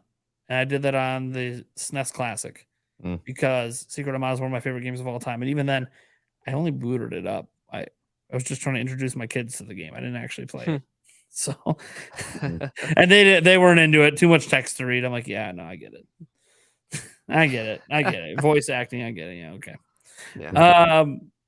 All right, next question here we have from another one in from Jorge FT says, you think Nintendo would be okay selling Switch 2 at a loss from launch, unlike Switch 1? Well, really, unlike any Nintendo system. I don't 3DS was the first one they did that with, and that's after they price cut it because it wasn't selling. Yeah. I don't see why they would do that. Unless it did bad. Yeah, literally, like I'm talking like from lots, like why? Yeah. Like if it was a 3DS situation where like nobody had one, okay, I could see that. But like from the get-go, why? Because you lose money. And still, I don't think they make that much money on the console itself. It's more on software that they make their money on, and on services, because every developer that publishes their game on the Nintendo store, it's like Apple. Nintendo takes 30% off the top, so they make a lot of their money off the software more than they ever do on the consoles. Yeah, the console's what gets you in, and then the accessories and games are what keeps you. Yeah. I've been saying for a long time, or when I say a long time, it's like 2 weeks, that Switch 2 is going to be $299. It's a long time. $299. I stand by $299, which means I do think Nintendo's going to sell for a loss. And my entire logic has always been install base. It's a sexy, appealing price for what hopefully is a sexy, appealing hardware with a sexy, appealing 3D Mario game. I think it's all about a combination of all three factors that led to Switch's success. The price point was right, the system looked right, and the games were right. And I think if you start to go 400, 450, 500, the price ain't starting to look right. And you start to lose on one of the three things that help make Switch successful. And I don't know that Nintendo would. Remember, we have my big thing is we have a new president and we have no idea what he's going to do. But I look at him and I go, well, he's business first. And business first is let's get as many systems in people's hands as possible. Mm-hmm. Nintendo has never had, feels weird saying this, back-to-back mega successful systems. It just hasn't happened. The closest, Game Boy and obviously Game Boy Advance, both of them sold 80 million plus. Really awesome. But also, if you look at just color sales on its own, not great. Now, obviously, Nintendo packed that all together and said Game Boy Color is part of Game Boy. Okay, fine. But then you see DS to 3DS, half the sales. You see, obviously, what we all know the home console story. Everything sold less until Wii, and then Wii U tanked. So Nintendo has a hard time maintaining that consistent success, although handhelds obviously contain it to a certain degree. Their worst selling one was 3DS at like 75 million. But I look at it and I go, I feel like they want that trifecta again. Great price for a great looking product with great games. And they're going to end up within a year or two making money off $299 anyways. I know people think I'm crazy, but I think that this is just a different Nintendo. And they'll take a lot because they got more revenue streams now. Before, when games was it, sure, it's really hard for them to stomach. Oh man, we're gonna lose money on. We're gonna be like a PlayStation 3 and just be in the red for so long. But they're not going to be. They have billion-dollar movie franchises coming out now. They have theme park consistent revenue coming in. They're no longer just reliant on the video games, so they can take less to sell more long haul. All right, you convinced me. You're right. Yeah. You're right. I knew I'd convince you. Andres Russo hasn't been convinced of this argument. I've been making this argument for 2 weeks, and he's like, "Nope." I think what convinced me is that is true. Nintendo just sort of solidified themselves in the theme parks and movies and more revenue. They have way more revenue streams. So they're not just a game company now, so they can actually afford it. So just like Microsoft. Microsoft is not just Microsoft and Sony both sell at a loss, and it's because they can afford to because they have other revenue streams. I will concede this. If there are multiple versions of Switch at launch, we theorize about a potential digital-only version. And if the idea is that the digital-only version is provided at a discounted price because since it's digital-only, it's going to be increasing Nintendo's margins on software sales. Or it's the PlayStation TV, it's just a box. Whatever. Hey, I theorize think it's a SIM card maybe, but that's a whole other discussion. Yeah, I know. It's getting late, so I don't want to. Yeah, you're derail good. again. You're good. You're good. Yeah. But, we don't need to spin off. We can save it for another day. I'll concede that a digital only Switch, potentially I could see Nintendo doing that at $300 so they can hit that mainstream market. But I also have to say, and you already know what I'm going to say, if you account for inflation, Here we go. $400 is not really that far off from what the Switch was valued at for if you accounting for inflation back in 2017. So I think that the Switch version that we're gonna buy, most with hardcore gamers, is gonna be $400.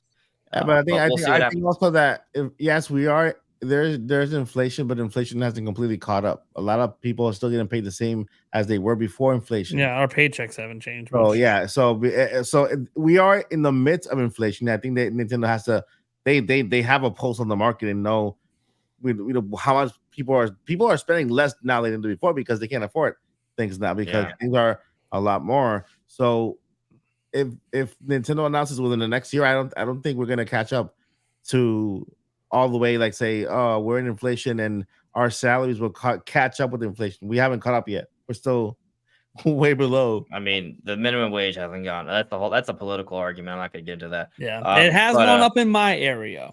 Yeah, actually, technically, minimum wage has. Did you guys know in Wisconsin, minimum wage is still $7.25? Oh my god, really? Yeah. I mean, listen, all right, it went up here to $15. I can't find anywhere that hires at $7.25 anymore. So they are paying more, but it's still like lots of people trying to lowball like $9 an hour. Once upon a time, for public ed, I'm not going to get too political, but I'm going to get something political, but I'm going to keep it quick just because it's relevant and because it annoys me, right? It annoys most people here probably. But whereas once upon a time, you could get a public education without spending a dime, get straight out of high school, get a job, buy a house, support a family on your own, single person income for a single income for one household, have a family, have a dog, go on vacations, live a happy life, have a comfortable retirement, and that was the norm. Now people will go into debt, get a job, and still can't afford rent, and forget having a family, right? So it's very different. It's very, very different. My family. I saw someone say this recently. Free time is a luxury. Yeah, it is. And I'm just like that's a good point because that's why people are not going to play games that have like these scores of 5 and 6 out of 10. It's not like I might check it out. Here's the like problem. No, I'm going to pass it up for an 8, 9, 10. Luxury.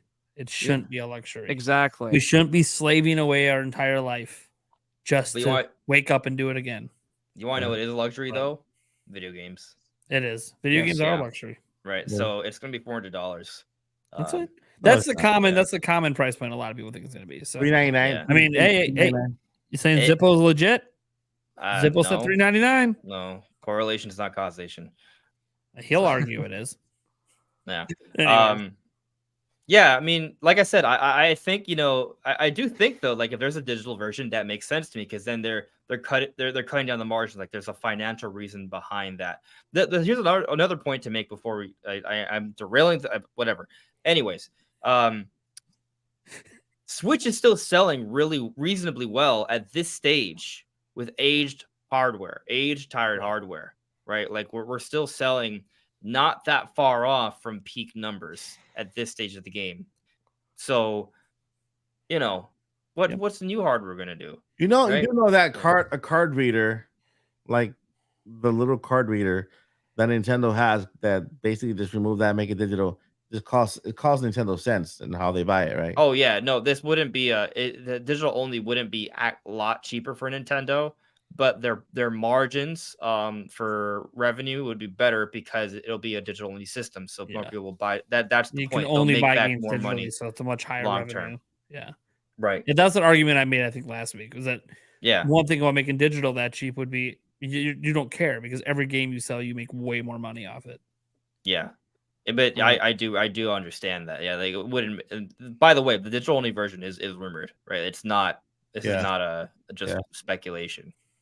So, yeah, digital only is rumored. We don't know how it sounds like something Nintendo would do. Never had a form of it rumored. That's why I bring up PlayStation TV. Yeah. Technically, the form was not. It was just that there would be a digital only version. You got anything to add before we move on to the next one? No, that exactly. I think everyone's got my. I agree with everyone. I think everything's been said. So Perfect. By the way, Chris Gonzalez about the taxes thing. I was talking about going into debt. You don't have to. You can get a high school education without going into debt. So Yeah. You can go. Yeah. You can go public education all through high school for the most part. Hopefully without going into debt. Crispy Tofu books, for $4.99. Thank you so much. Says, do you guys think Nintendo will do performance upgrades for Switch games that had poor performance?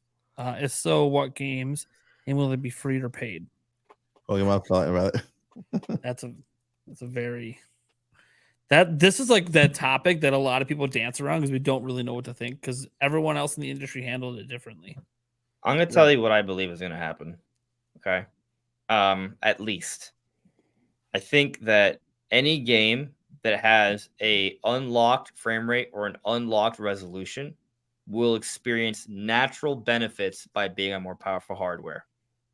That's pretty much it. It's kind of like, have you ever, actually, it's a great channel. MVG sometimes does the overclocking of Switch games and they look and run a little bit better. Kind of like that, marginal improvements. We've seen this even on the 3DS. If you go from 3DS to new 3DS, a lot of the games will run smoother because the games just run better because it's more powerful hardware.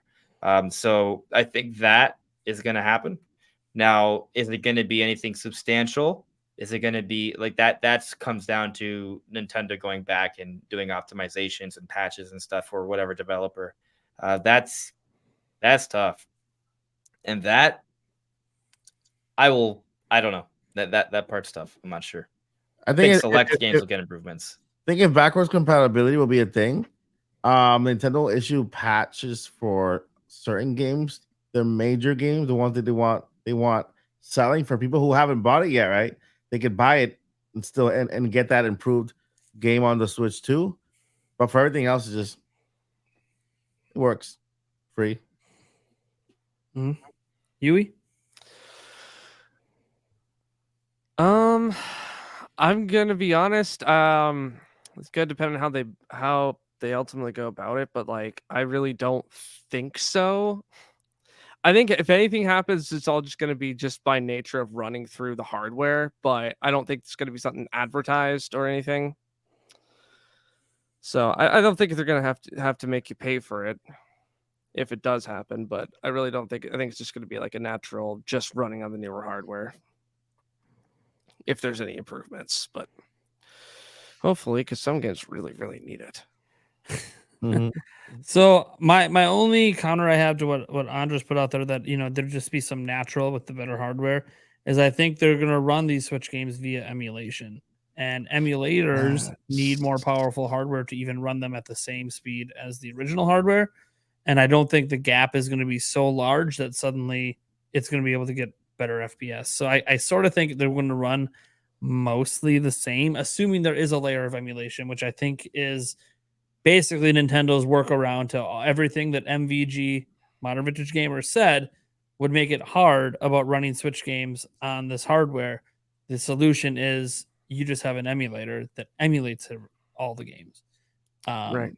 So because of that, I don't think that there will be that big of a performance boost by putting it in there. And I hope I'm wrong.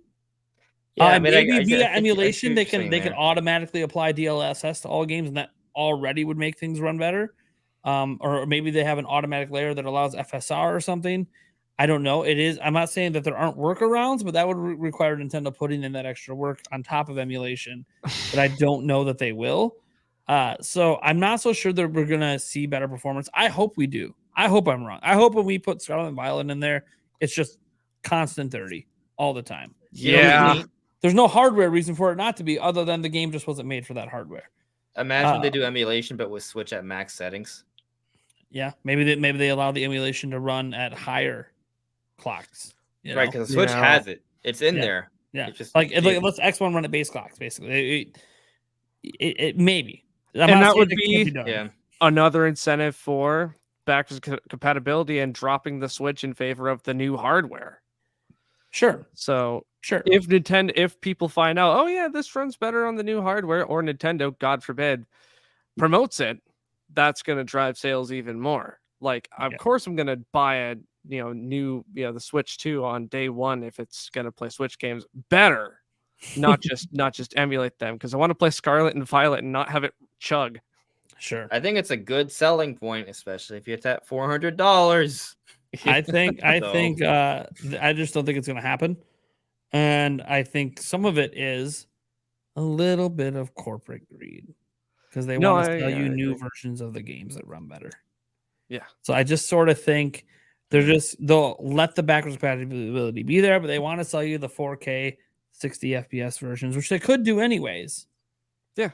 But they want more people to be like, oh, we got a 4K version of Scarlet and Violet that runs at 60 FPS. By the way, I don't think the Pokemon company is going to do that at all. But of course not. Let's just say they did. Let's just presume they're Nintendo and they actually care and they do that. They're not going to want. Well, the other version's fine now, so why would I buy the new one? Yeah. So it's sort of like an incentive to buy the new one, even though you still have the old one, and you can't get mad at them because they didn't. As long as when they bring the games over, they don't run worse. You can't get mad at them because all they said is backwards compatibility. If they don't promise backwards compatibility with better performance, just pure backwards compatibility, and it runs the same, cool. Yeah. Then you can't really be mad at them for it. And for business reasons, they're going to sell you new versions. Because I do think throughout Switch 2's life, there's going to be Switch ports. And you might go, but it's backwards compatible. I know. That's why they're going to be 4K enhanced 60 FPS ports. That's what it's all going to be. I'm just going to say, because we typically have a lot of debates and disputes. Yeah. That the points you bring up definitely have me doubting my take. So I mean, it makes sense. So I try to have some logic behind what I say. It doesn't mean it's going to happen. Logic, nonsense. I see you coming around this week when I brought it up last week. The whole digital sell for cheaper because you make more on the games, and you were like, and now this week you're like, okay, maybe that's a thing. Yeah, I mean, I have good reasons. It just things. doesn't mean they're going to make those decisions. I think you're wrong about Twilight Princess and Wind Waker HD, but you think they're going to be? I know you think it'll be announced at the same time or something. September, I think.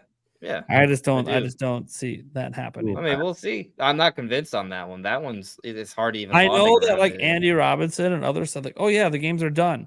Yeah, just because they're done doesn't mean they ever plan to announce them at the same time. They never. Andy Robinson and Jeff Grubb never once stated they're being announced at the same time. They said they're both done. Done and announced, two different things. I believe Jeff Grubb has speculated they're coming out. He speculated on how they would release it, but he didn't. Speculation is definitely his was just they're ready. Yeah, I mean, you look at And people are getting mad right now because the games didn't come out, and everyone's like, Jeff Grubb. I get it, okay, right? That's one of his big flubs. I know. Yeah. It's like it's almost like Nintendo sits on games or something. I don't know. It's like almost like we've had that proven this year with the Shadow drops. They're sitting on things. You know what's something that it seems like you are coming around on, Nate, though, that I've argued? Sales potential for Metroid Prime 4. It seems like you're warming up to the idea that it could pop off a little bit. Depending on how they handle it. I think it'll sell 10 million. Okay, what do you mean by pop off? Give me a bottom number. Not the top wish number. The bottom number you think it could sell. With 5. Popping off. 5. Yeah, no, I'm not there. I haven't moved. It might hit 3.5 at best. Barely ahead of Dread. Well, you say that's your bottom, so No, I just said at best. My bottom is the only way I see that game staying exactly the same if they keep the same exact kind of method of how they made the first 2 games. I'll give you a reason. I know Metroid Prime 4 just comes all the way back around. It's a numbered game, and I think that hurts it. I agree. Dread wasn't. They said 5, but the actual name is Metroid Dread. So people felt like they could just jump into that. They didn't have to play anything else. Right. And Metroid Prime 4 will come with an expectation of, or at least people will look at it as, oh, it's 4th entry. I didn't play the prior. Yeah. It might hurt. I'm not saying it will, because it could just blow people's minds. I mean, look at obviously how it shows, how they advertise it. It could blow people away so much they want to make it their first Metroid game. And that's totally possible. And that's the thing. Once it's shown off, my mind could change. Yeah, like this whole rumor of it possibly being like some of the open areas being as big as what happens when you first walk out in Halo Infinite, And I'm like, okay, that's awesome. Like, that sounds so cool. And that would be a massive hype driver. It's also like, we haven't seen it yet. So until we see it, at this point, the way Metroid Primes have been currently constructed, I don't see it suddenly popping off. But to give some credit, Metroid Prime 1 and 2 came out on a system that wasn't selling very well. Metroid Prime 3 came out on one that was doing very well, but it came out at a time when it lost its momentum. So came out early, actually. Came out 2007. I don't think it was 7, wasn't it? Wasn't it 9? Yes, it was. 7? Metroid Prime Okay. 3 was 2007. Okay, Metroid Prime but that also trilogy released in 2009. But that also is a point, I Right. think, to hurting the sales Thank you. because one thing I think we know definitively, until proven otherwise with Metroid, it is not an evergreen title. So if the install base is small when it releases, Yeah. it didn't release when there was 80 million Wii's out there. It came out when there was like 15, maybe. That may be why Prime 3 didn't sell more than 1 million, because it wasn't evergreen. Yeah. It Now got the maybe million at now first. there could be some differences with this one because maybe if there's these more giant open areas, maybe that's their attempt to try to break the barrier Yeah. and make it. So that's what I'm saying. My that judgment plus can change. multiplayer. Yeah, my judgment can change once it's unveiled. But as Metroid games are currently constructed, I have no reason to budge until I see it. And while the person who said it, Nick from that podcast, I know him, great guy, know he's got connections, and he's pretty damn sure about all this stuff, and that's great. But until I see it myself, it's just hard for me to believe they took Metroid in that direction. Sure. But And I'll if they say did, then you know what? I might even say it's a 10 million seller if they went in that direction. right. And I what you're saying right now completely validates what I thought. While you may still not agree that it's going to, I have to see something to make me change my mind. But I think it's fair to say you've had a tone shift. Well, with the Halo Infinite mention with the world, right, I was exactly. like, that's because a lot of people are like, well, that doesn't sound like Metroid. I'm like, but that's kind of sort of the point. If they want this to break barriers, it can't really be like Metroid's been. It was So first though, and then Halo was inspired by Metroid. I'm just saying, if they go that direction, then it's like, oh, well, cool. And I know people say, oh, the Prime series had open. I realize this. I don't think people that say that have actually played Halo Infinite and understand if it made someone feel like it's Halo Infinite. Halo Infinite is open world. Mhm. When you walk out, you're talking a Breath of the Wild like experience.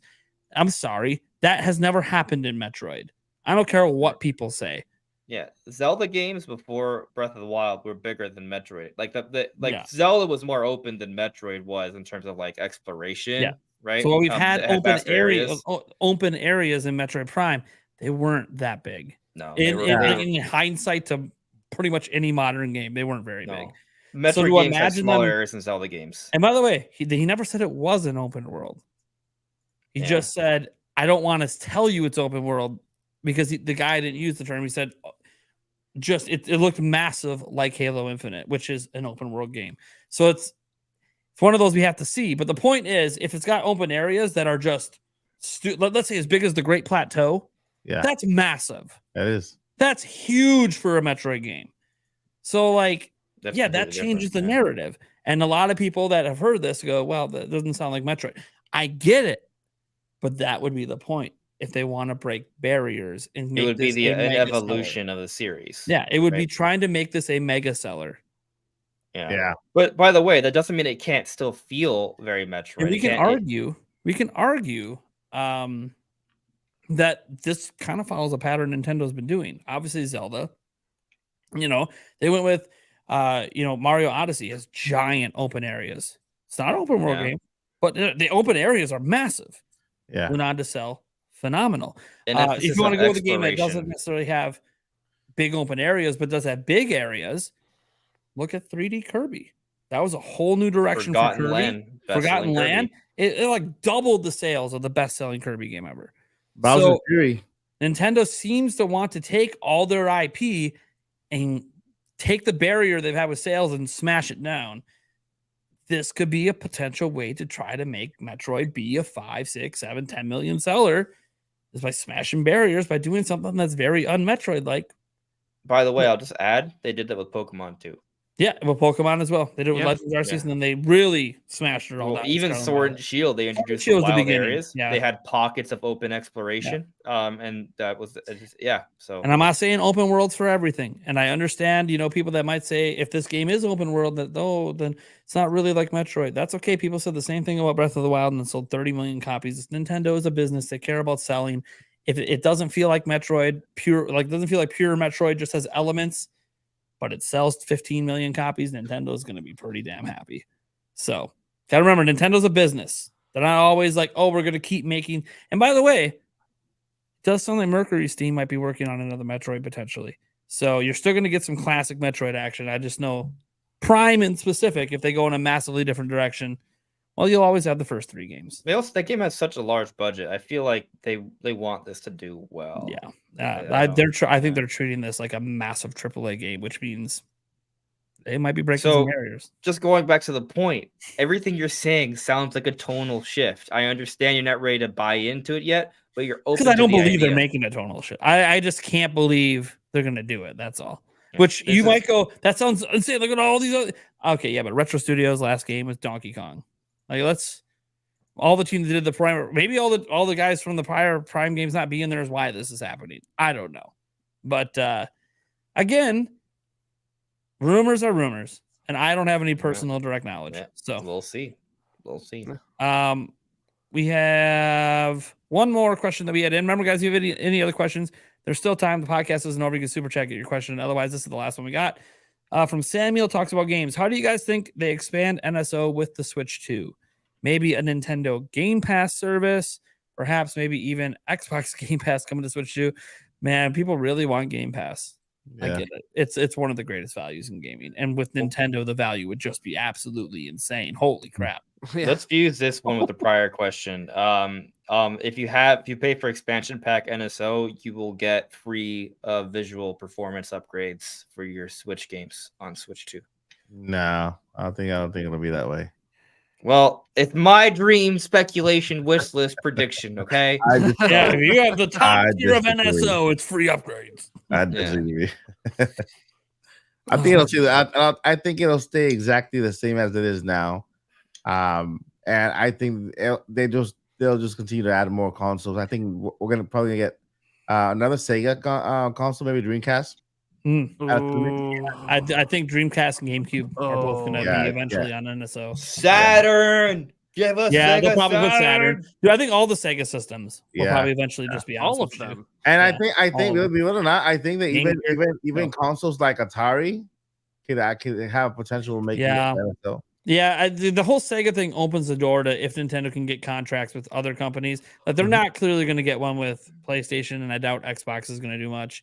I was about to say Xbox on NSO. But all the old systems, Neo Geos, Ataris, Magnavoxes, Philips CDI. I know. You have Nintendo games on the damn thing. Might as well let the memes continue. One thing I wanted to mention that I mentioned earlier, but this is the question for it, is I think Nintendo eventually might add kind of a streaming thing to it. When it comes to movies, once they have enough movies made, I think that we would probably get movies from Nintendo from NSO directly from their own little streaming area as part of NSO. Like, I think it'll be free Peacock membership. Yeah, it'll be like Nintendflix. That's actually really good though. If they just partner with Peacock and you have a free Peacock membership on NSO expansion pack, that's just for Nintendo stuff. That's insane. And then you can pay an extra fee to get access to the rest, but it's cheaper than getting a solo Peacock membership. I also think that there might be some tie-ins with Super Nintendo World too, because maybe you can access your account on Street Pass. So because you go to Super Nintendo World and then you play games and you accumulate points, right? Those points stay with you. You can go on NSO and keep track of who's where and where your stats at, so you can go back and play. I think piss people off. Expansion pack members get Fast Pass for the lines. Yeah.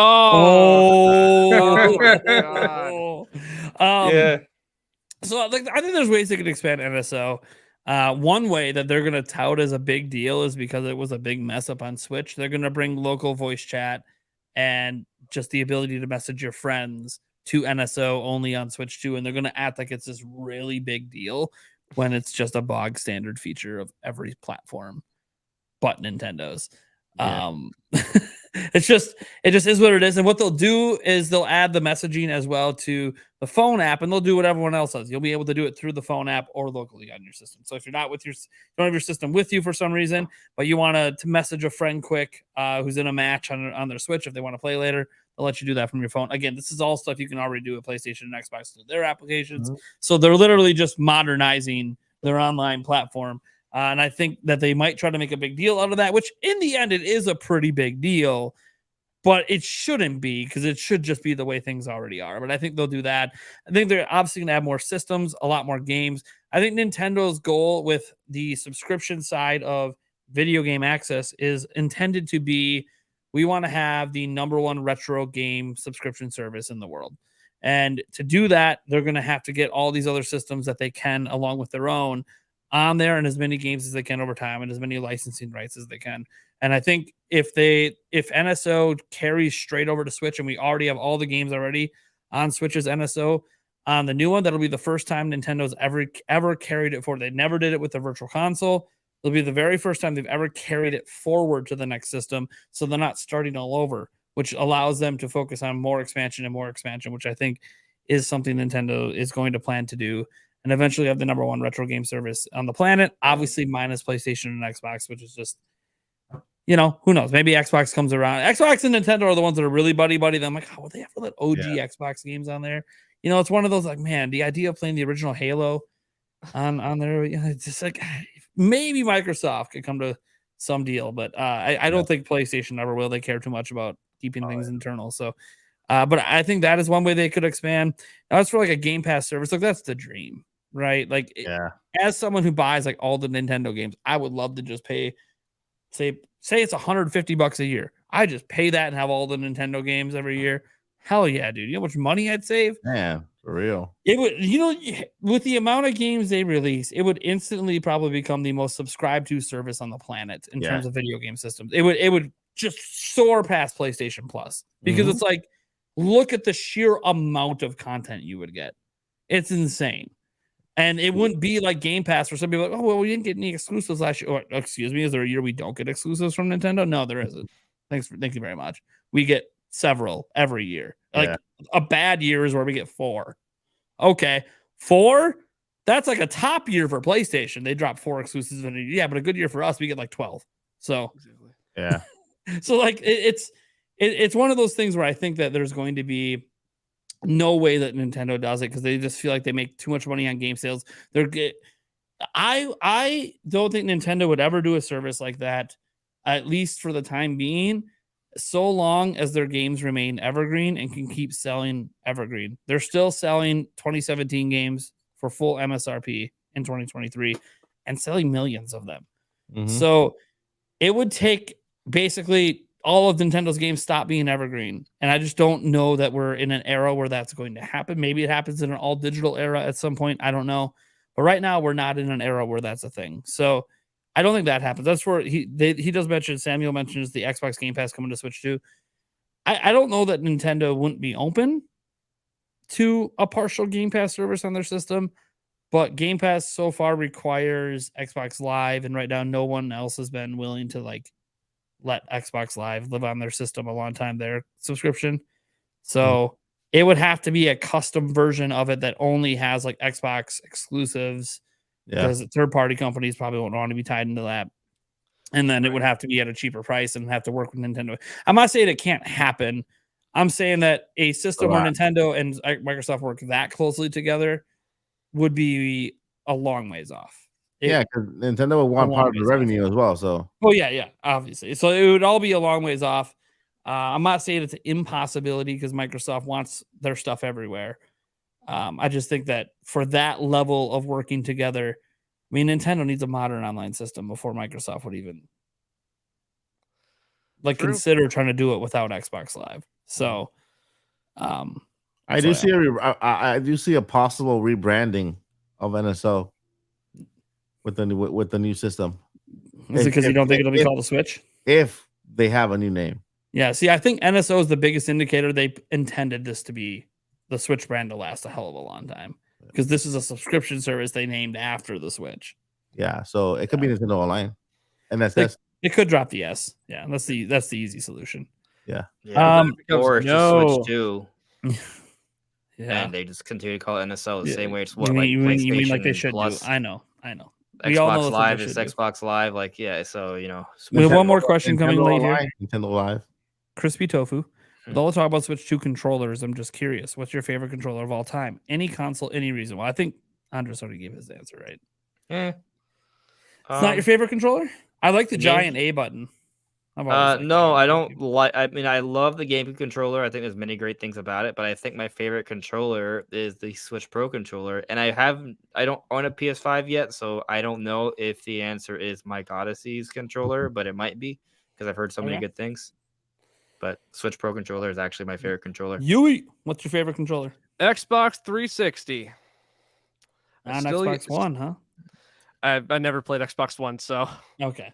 but It's pretty Xbox- much the same thing. It's just a little Yeah, it's the same. more thing. high quality. More high. yeah. The thing I is, just like how it feels in your hands. when Yes. you play with the Listen. 360 controller, like yeah, specifically.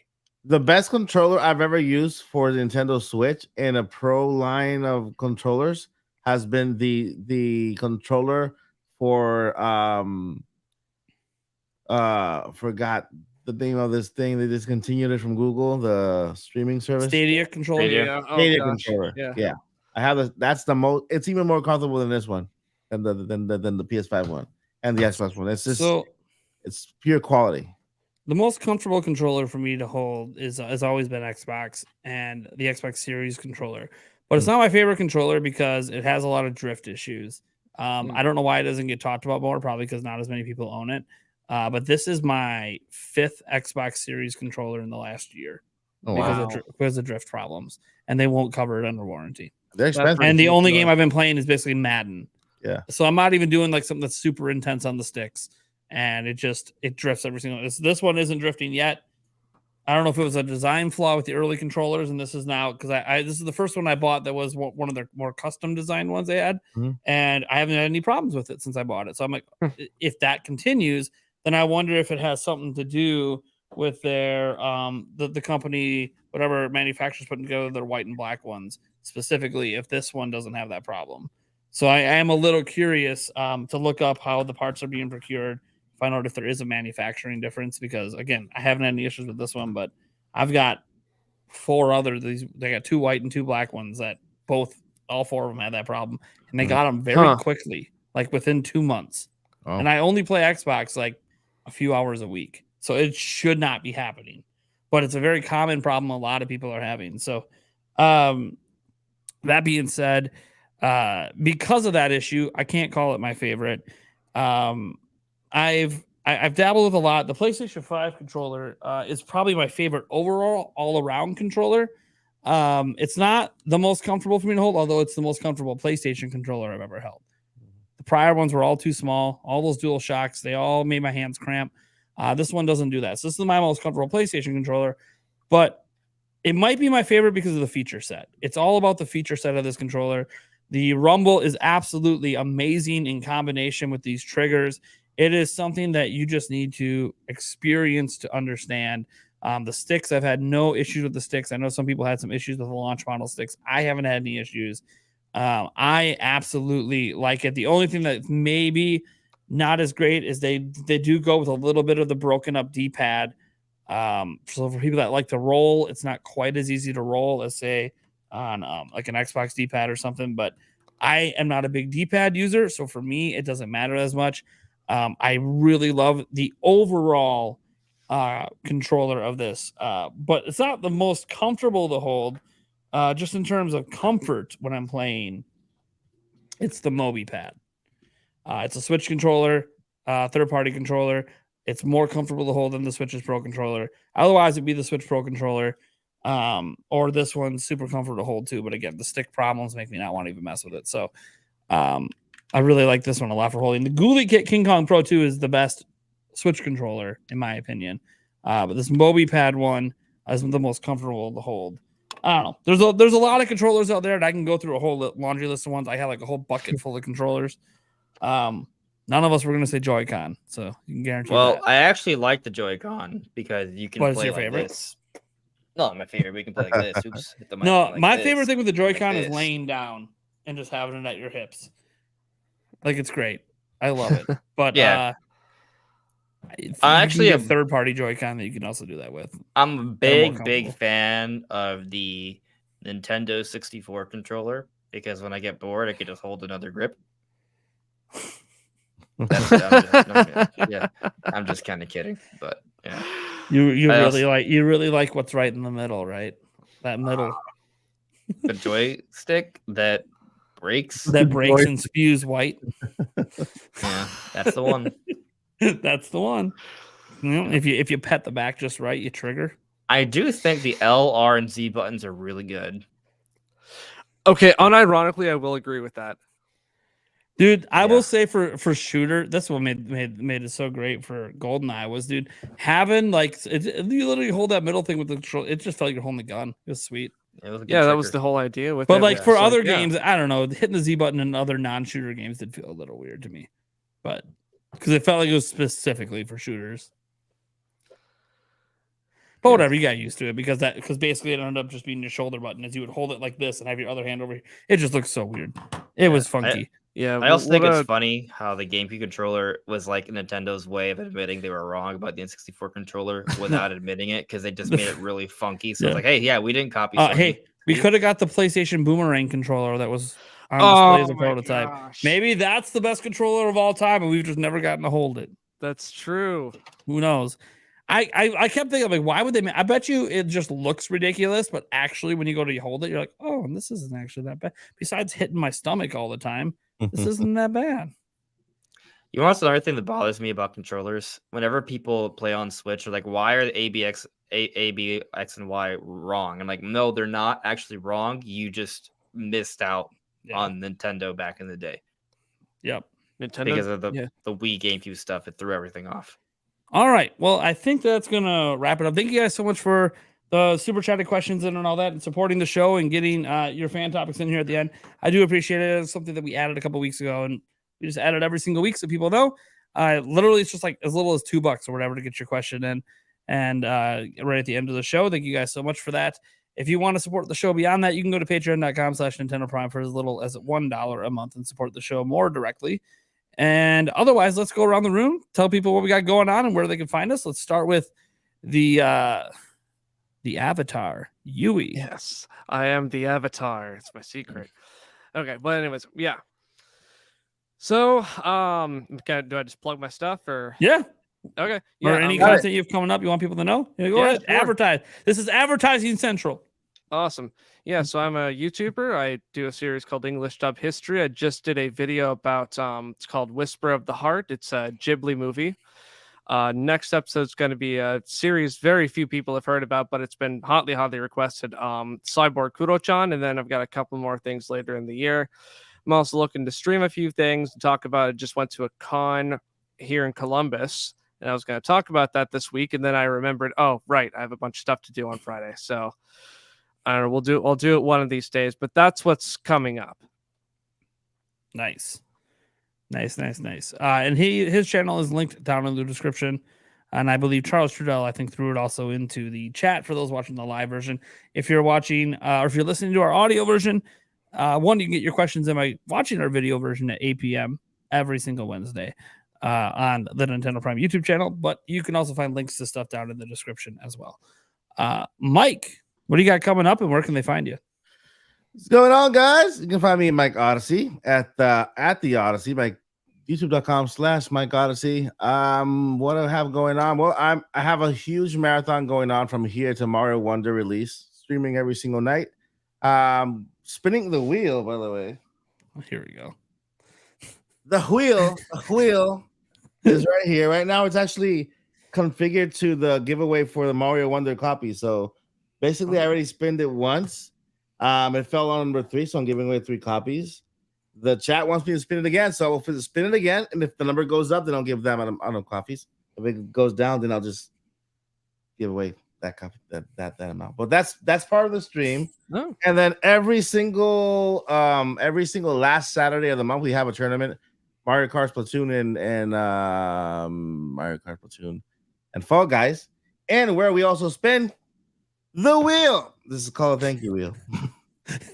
So basically, during the last time of the month, we have the Nintendo Switch, Switch OLED, a year pass for NSO expansion pack, $100 gift card. So we have that every single month, and then we go ahead and select somebody from the chat, spin that wheel, and then you get to win. You have a chance to win a Switch every month if it lands.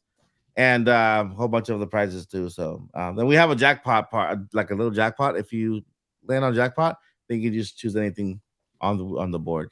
So we have that going on. Of course, Monday to Friday news, but I'm gonna be gearing away from news pretty soon, and then focusing on Nintendo content, but a little different. I'm working on that right now. It's coming up soon. So yeah, you can catch me at the Odyssey. Never give up. Turning on. Peace. And again, link to his channel down in the description. Andres, what you got going on, and where can they find you? You can find me at Andres Restart. I exist on YouTube mostly and Twitter. But yeah, I make Nintendo videos every day. News, start over. discussion. Restart. Oh, here we go. Wait. So, my name is Andres Restart, and I make YouTube videos about Nintendo, discussions, theories, news. That's me. So, yeah, check it out. Check it out. Oh man! And if you guys would obviously Nintendo Prime over here, and I have Nintendo News channel. That's what we do. We cover a bunch of news. We also have our podcast, and occasionally a few other discussion videos, especially around the time that major games are coming out. I'll usually throw some discussion videos out there as well. Otherwise, it's mostly just news and the podcast. And I have my streams as well every Monday, Tuesday, and Thursday. Typically, I've been a little off kilter lately as we're transitioning into my kids going back to school. But barring obviously them having school events, we should be mostly back to a normal streaming schedule pretty soon. That being said, thank you guys for tuning in. You can find Nintendo Prime everywhere that you just can find Nintendo Prime. Just Google it. It's everywhere. Nintendo Prime podcast is on everything. Billboards on the highway. I mean, you might if Times I'm walking Square. down the highway. I wear this hat like everywhere. I'm a constant billboard for my own channel. I get lots of questions. What's Nintendo Prime? Google. I'm glad you asked. I just say Google it and I move on. I don't have a time to take a conversation with I used to explain it, and then it started happening so often because people don't know what Nintendo Prime is, like at Walmart or something. I'm like, just Google it. Just Is Google that on Amazon?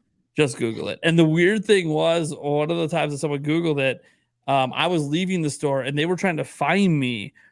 And then they saw me walking out and they're like, "Oh, you're a famous YouTuber. Can I get your photo?" I'm like, I'm not famous. But Are you the guy from just make sure to Amazon? tag me, I guess. I don't know. Like, what am I so Hold on. it was some teenager, and I'm like, all right, cool. Are you the I'm guy not really from that famous. Amazon Prime? Are you it? Yeah, I do worry about a day that the channel gets so big I can't go to stores anymore. I am a little worried that could happen someday. Bro, It's if a you had good million thing, by the way. subscribers, It's it a good still thing. wouldn't be I a get problem. groceries delivered. It's fine. But it's just like, am I I don't ever think gonna it'd be an get issue. miss going to stores? Just move to Japan like PewDiePie. There you go. Nobody knows who you are. Then. Listen, how often do people on the street notice you? On the street? Well, I don't walk on the street very often. This isn't a city. Hit by a car. I mean, like when you go out, I get You're recognized dangerous. a lot when I go out. really?